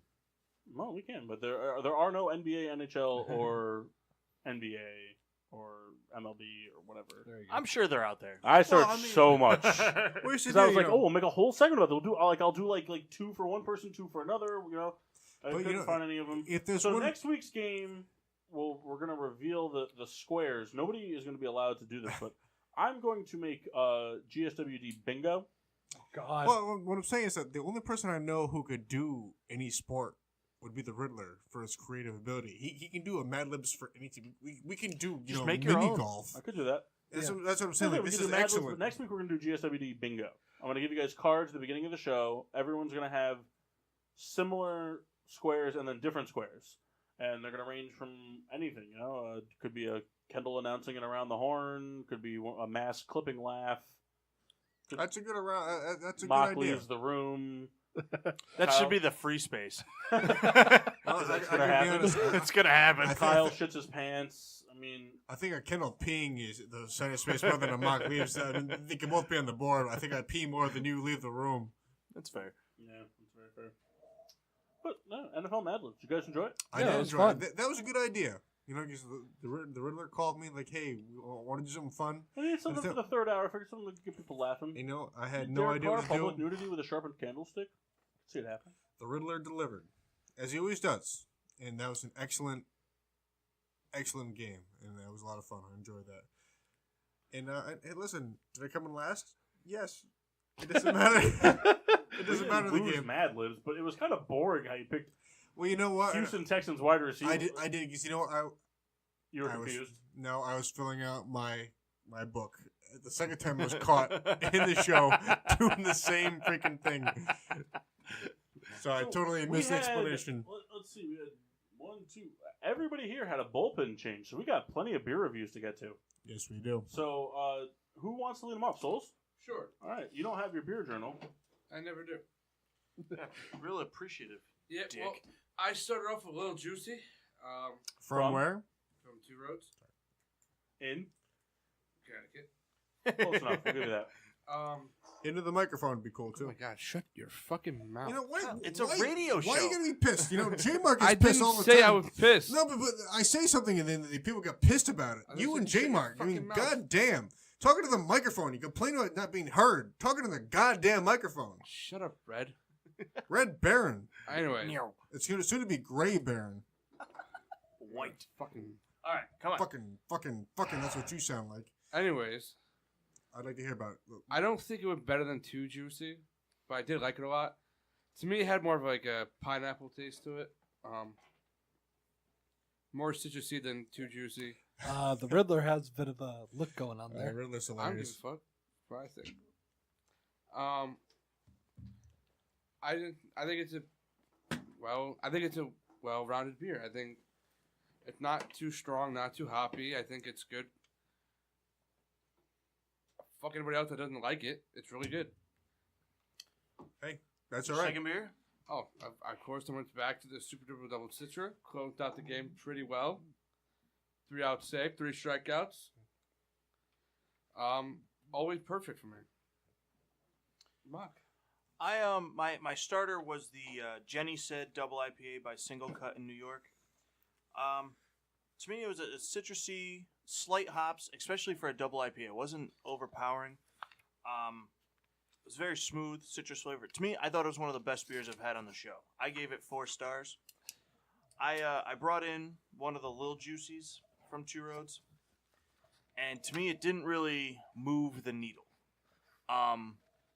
The flavor kind of underwhelmed. I didn't get the pineapple. It was funny. Like, I kind of thought I smelled pineapple, but I got more of I don't know if it was like a grapefruitish type taste, but citrusy.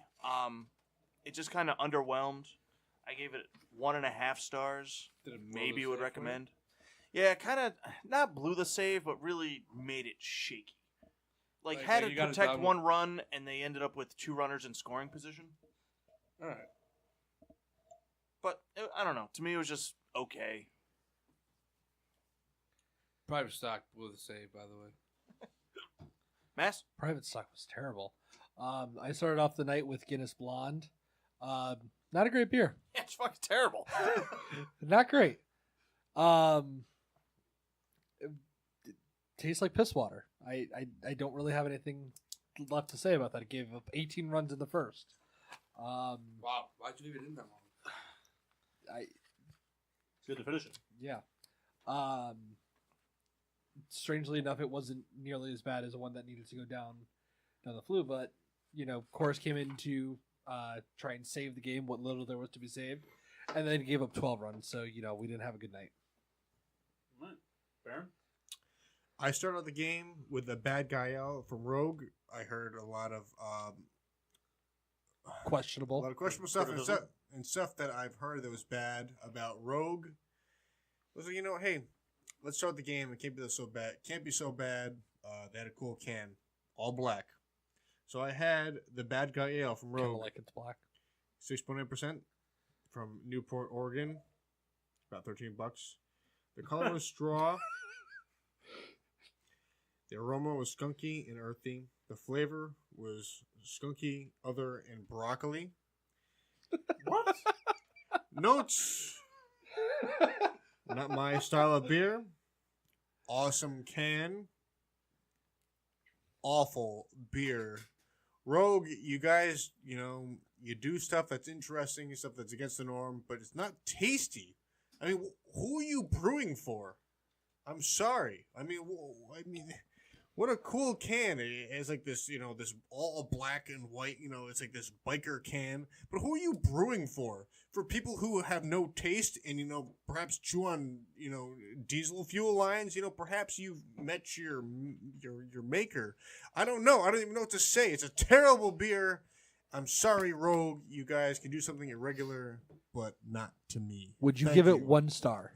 I gave it 1 star, and I had something else to drink tonight. Rogue had a good 8 innings of -5 ball. We've lost the entire ball game. We needed someone to clean up the game, and we lost an additional 3 runs tonight. Guinness, thank you for doing your part in making a blonde from Ireland, 5% alcohol. I don't know the price. Matt, could you tell me the price of it? No, I couldn't. I didn't buy it, but this says it's brewed in Pennsylvania. Perhaps it's correct, but it doesn't matter. The best state in the world. Pennsylvania's cool. I don't know. How much is this? I will defend Connecticut to death. However, Guinness Blonde closed my game. untasty, and it's a very bad representation of the Guinness Brewery. That's what I have to say about Guinness. Way to go, Guinness. Blonde. All right, so I led off with Coffee Maker. It was a Brother Weiss Pale Ale from Kent Falls Brewing. Coffee Brother Weiss Pale Ale. Straw colored, very cloudy. Kent Falls makes a lot of very fermented beer, a lot of yeast. Aroma, I got a little bit of skunky, some earthiness, and a little bit of the sour. They specialize in the sour ales. No, I didn't get any coffee on the nose. Got very mild coffee on the taste. A lot of yeast. It was very yeasty. It had the heavy Brett flavors, but it just didn't have that coffee punch to kind of combat it. So it's like the coffee was so mild that it kind of tastes like a coffee sour almost, and it just I couldn't do it. I got through a third of it and just I dumped it. I drain poured it. That is the first one First in time history. ever. Yeah, and So it deserves. I much like some Red sort of Baron applause. won't drain pour a beer, unless it's really bad, and I just couldn't do it. I couldn't get through it. Well, I didn't want to miss out on the other beer I bought. I was really excited to try it. I gave it a half star, and no chance of getting it again. Well, unfortunately, I mean, to your first beer, because it's bottled in the 20-ounce version. It's sort of like it's not regularly available, is it? Or no. So It's I like mean, a make or bust. so it's kind of like your whatever happens. Yeah, so it pitched 1 inning, 3 walks, gave up a grand slam, Oof. then gave up 3 more walks, and then was pulled. Ooh, man. Then coming in the first inning with no outs was from Evil Twin Brewing. Some people are immune to good banana stout, which is a stout from Evil Twin Brewing out of Mount Pleasant, South Carolina. 10.7%. It is a imperial stout brew with banana and maple syrup. Very dark in color. It's got a very bready coffee aroma, chocolate, earthy type of smells. And flavor-wise, got a little bit of chocolate. Still has that very bready flavor with banana and hints of maple. But the banana and the maple were very mild flavors. Like the banana was a little bit more overpowering than the maple, but it was like just enough of each of them if you like those flavors to make a good beer. Evil Twin makes good beer all the time. They're very good at making these like more kind of expensive, one-off type of beers. It was very velvety. I gave it 3 stars. I said that sure I would get it again. It finished out the game. It got out of the jam, only giving up 1 extra run, and we won the game 5-4 off good offense. And then because it was so tired from pitching 8+ innings, it turned itself into a Coors Light to have a nice catch with the kids after the game. Wow. I'm not putting the Coors Light in my beer journal though, because I don't feel like wasting the page. All right, that's interesting. It's bullshit. Oh Yeah. my! I got a beer for next week though. I'm really excited about it. Coors It's a Light's kind of cool. a- I like Coors Light. What'd you get? So yeah, I believe Baron, you have an announcement to make about next week's show. A very cool next week of our President's Day special. I don't know if we're gonna do anything cool about that yet, but Yeah, I can't be here present. I celebrate oh privately. my! Well, it's very sad to hear. Yeah, I actually defile the graves. Oh no! Well, perhaps that information is false. However, Can you Skype in? However, I'll do that. next week, Phil from Chaz and AJ, people who listen in our area from the Chaz and AJ show, 99.1 WPLR. The producer there, Phil, he does a sports show during football season. I did a show with him this past season. He's going to come hang out with us. He's going to come get sports drunk with us. It's very exciting. I'm very excited to have him on. Good friend of mine. And I think he's going to fit in very well with us. And it's very cool. So Yeah, look out! I'm gonna have a Yo, Facebook event made up and everything, so exactly. you'll be able to know. We're going to promote exactly the hell what's out of happening. this. Do you have any Twitter polls this week? I had one that I forgot about until right now. I voted. How I about did you, too. I was the first one. SOBs? I gotta get Oh, the mask. I gotta get a Twitter going again so I can start interacting on Twitter with those things. I just never used it. No, it gets I quiet. had mine dormant forever, and I've been way more active on it the last few weeks with the GSWD page. And sometimes you get results, sometimes you don't. But so the Twitter poll that I ran, it was right after the deadline. I asked, should the Pelicans have traded Anthony Davis at the deadline? 78% said yes, 22% said no. So The Pelicans should have traded Anthony Davis, but they were just asking way too much. And rightfully so. He's a generational player. Yeah. I think, unfortunately for Anthony Davis, I think he kind of falls into that category of being a generational player in the wrong, like in the middle of a generation, if that makes sense. Because he came in on the tail end of, like, the semi-tail end of LeBron. It'll never be his generation, you mean? Thank you. Yeah. So I guess I'm done. Anyway, Anyway, the mass he came in on squashed the it. semi-tail end of LeBron's generation, and as he kind of started to reach the beginning of his peak, Giannis just completely bloomed. And Giannis is just so gifted athletically, and he just... And I tell you, Giannis is a guy that came out of Giannis. absolutely nowhere. Is it Giannis? Giannis. He came out of absolutely nowhere. What was Well, it, 2 years ago? Well, he's been one of those guys that's like he was kind of like Jimmy Butler. So it's like if you weren't following the NBA, he came out of nowhere. But like I think Kyle can attest to it. Like Jimmy Butler was the same. Like Jimmy Butler started getting a little bit more minutes, and you started seeing it produce. And then he definitely, like Giannis, just like Jimmy Butler, rocketed to that next level. But like he was slowly getting to a higher level of play, and then once given the opportunity, blew up. Exploded. Because he went the 15th pick in the draft. Right, whereas Anthony Davis came out ready to explode, expected to explode, and did explode, much like Kevin Durant did, and players before him, LeBron James, Dwayne Wade, players like that. Brothers suck. Yeah. Social media though, we had a good show today, and for those of you who are listening live, we appreciate it, but not everybody listens live. Sometimes you know where to find us. Find us on Facebook and Instagram at Getting Sports with Drunk. Twitter is GSWD_4. Make sure to use the hashtag GSWD for all your daily uses, whether it's being the next dog to eat, or spilling gin everywhere. Check us out. Sorry, go ahead, Kyle. Quick shout out to Dave Smart. He listens to us every week, no matter what it is. Thank you, sir. Find us on Podbean, iTunes, Google Play, iHeartRadio, Spotify, anywhere you can find a podcast. Where you find podcasts, internet radio shows, garbage, fun stuff, all of it, you find us. We are here on PPRN every Monday night from 8 to 11 ish. Be sure to check out the Peter Pino Show every Tuesday and Wednesday from 7:30 to 10:30. Weather permitting, me and Kendall will be there tomorrow night. Yeah, we don't know. Connecticut sucks. We've been doing Peter's Show on Tuesdays last, I don't know, a couple months now. But check it out. Always a lot of fun stuff happening there. Download the PPRN app. Subscribe to the PPRN YouTube channel. Find us. We're out there. Yes, we are. Leave reviews on Apple. That'd be interesting to start reading those. Yes, please do. On Apple iTunes, Apple Podcasts, leave a review. We want your, backgrounds. We'll read them. We'll read them. And more, I don't say more importantly than that, but kind of following that, Instagram, Twitter, any outlet you find us on that you can find a way to comment. YouTube, I don't know if you can comment on Spotify, whatever. But wherever you find us, we have our email.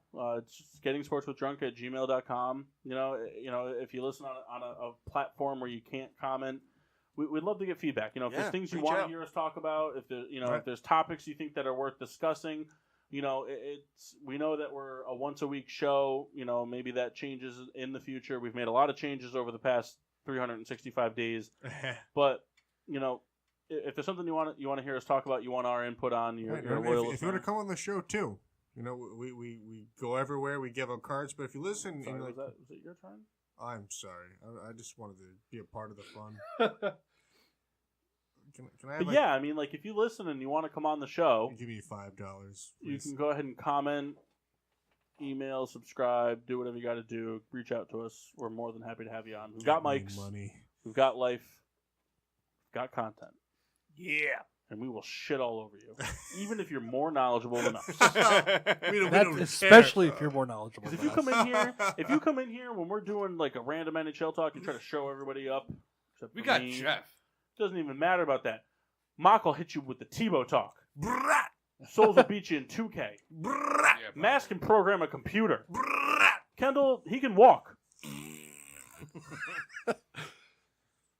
But with all that being said, we hope to hear from you. We love your feedback. We'll listen to it all, and we'll report it live next week. But until then, I'm your hostess, Cupcake the Riddler. I'm Mark. Sheen Washable. Yep. I'm Souls. The Mass Chris Massey. And I'm the Red Baron. Meow.